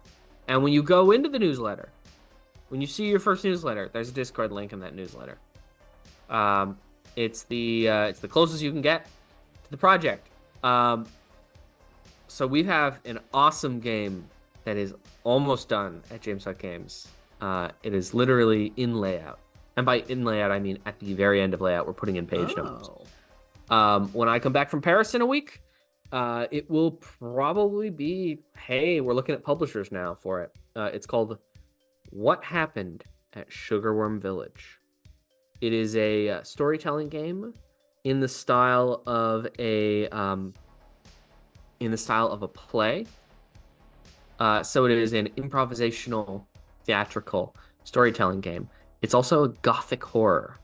You play a reanimated monster, and the book, one of the best parts about the book is that it has 25 very fully modeled villagers that model this very intricately designed village where everybody has, a friend, and they know these people, and they hang out with these people, and they live here. It's basically, what if I set a whole horror story in one village and then made it very interconnected and open-ended in terms that you get to figure out what happened there when you as the reanimated monster shows up. And the village has some, it's got some secrets in there. There's some of the people are witches. Won't spoil much, but it's a fantastic game. It has each of those 25 villagers has a full page illustration to accompany them. And in addition to getting to play as the reanimated monster, because the audience plays as the monster, and then they elect someone from the audience to be on stage as like the actor for the monster, but they don't get to choose what they do when you're on stage. You have to do what the audience tells you to. So that's kind of fun because you kind of feel like a puppet, kind of. That's a very unique experience I haven't seen in any other tabletop role-playing game. Yeah, I was about to say, I've never heard of something like that. Right, but the game master, who plays all the villagers, can also steal people from the audience and make them into actors for those villagers at any time. It's a very exciting game for a very particular group. And it's what's coming next from James Hutt Games. Anyway, needless to say, I will be, figuring it out. 2 weeks left probably on that one. Then, we go talk to publishing. We'll see how we go. Okay. Because you haven't got a publisher for it as of yet at this point. I have interest from publishers. Okay. At the moment, one in particular, but I'm not going to talk about anything until Totally. ink is on paper. Totally fair. Yeah, no. I'm just curious how much is left there, because that does sound like a very interesting game that I want to check out. Literally, we're putting in the page numbers. It's all. I got a cover. I guess I can show you guys the cover. Oh, I would love to see it. This is a beautiful, beautiful cover. I just gotta pull it up. No, sorry, I'm in my camera log. No, you're good. Oh, yeah. So. Oh, that's the one with Lorem Ipsum. Oh. Okay, just imagine that my logo isn't in red. That's the only change here. Sure. This camera, yeah. Oh, yeah. That is very, very, very cool. And that's the front back spread. Mm-hmm. Beautiful. And then what we got? Character sheet. Oh, the character sheet. All right. Yeah.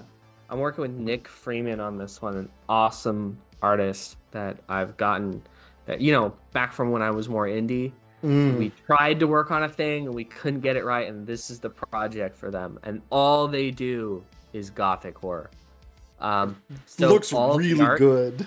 finally, before we leave, all of the art in the book is hand-sourced Victorian lithographs, wood blocks, stuff like that. Okay. I went through 10,000 like different images that were culled from period accurate period magazines, and then I paid an art historian to digitally restore them, and then I got Nick Freeman to do digital watercolor over them. So they're in color for the first time, and a lot of them have never been restored before. Wow. So they kind of got restored just to get graffitied over.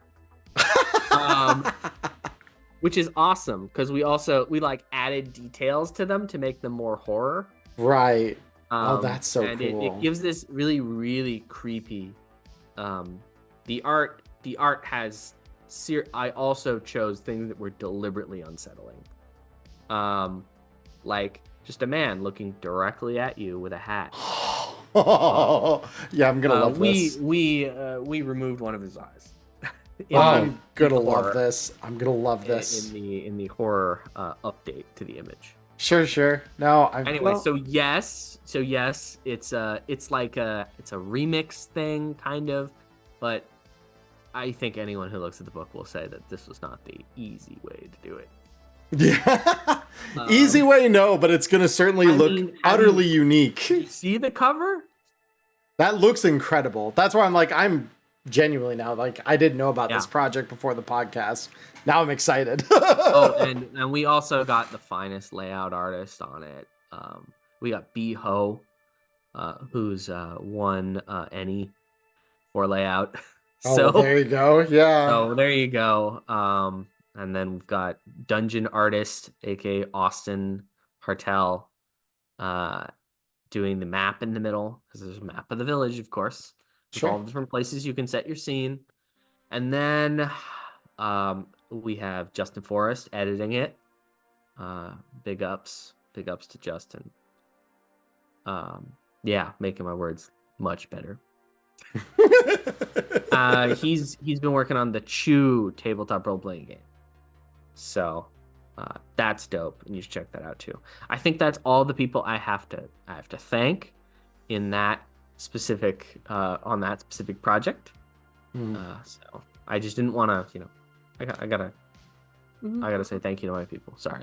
No apology necessary. No, absolutely. And it's been fully play tested by a bunch of beautiful people at Lake Washington Tech. That's awesome. And also, we got a bunch of game design students to go. Oh, you want to be in a book, huh? Play test mines with you.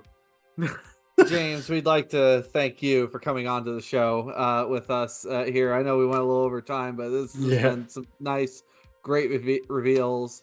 And for everyone here at home, keep an eye out for future games from James Hutt's games from RTG. James Hutt games, yeah. And our Talsorian games. And our Talsorian. 5 by Infinity, because you've said that even though you haven't said anything about the other things, there are other things now that aren't just fossilized violence. Absolutely other things. We are working on it. I'm excited. So, I've got one more. I've got one more brief question. When we get closer to the inevitable release of Fossilized Violence, can we have you on again, and maybe we focus a little more on the dinos then? Awesome. 100%. Very cool. Tell you what, after Gen Con, we'll have more to talk about on dinos. Okay. Cool. Yeah, we'll try to plan something for round then. Cool, man. Awesome. Right. Thanks for having me on. No, thanks for being on. Appreciate having you. Diamond Dust, thank you so much. Absolutely. Yep. All right, guys. To everyone over at home, I'm Diamond Dust. And I'm Emmerron. And thank you for tuning into Wireheads, episode 6.5. And of course, as always, feel free to like, subscribe, wherever you watch us. And until then, have a good one. Peace, Bye guys. now.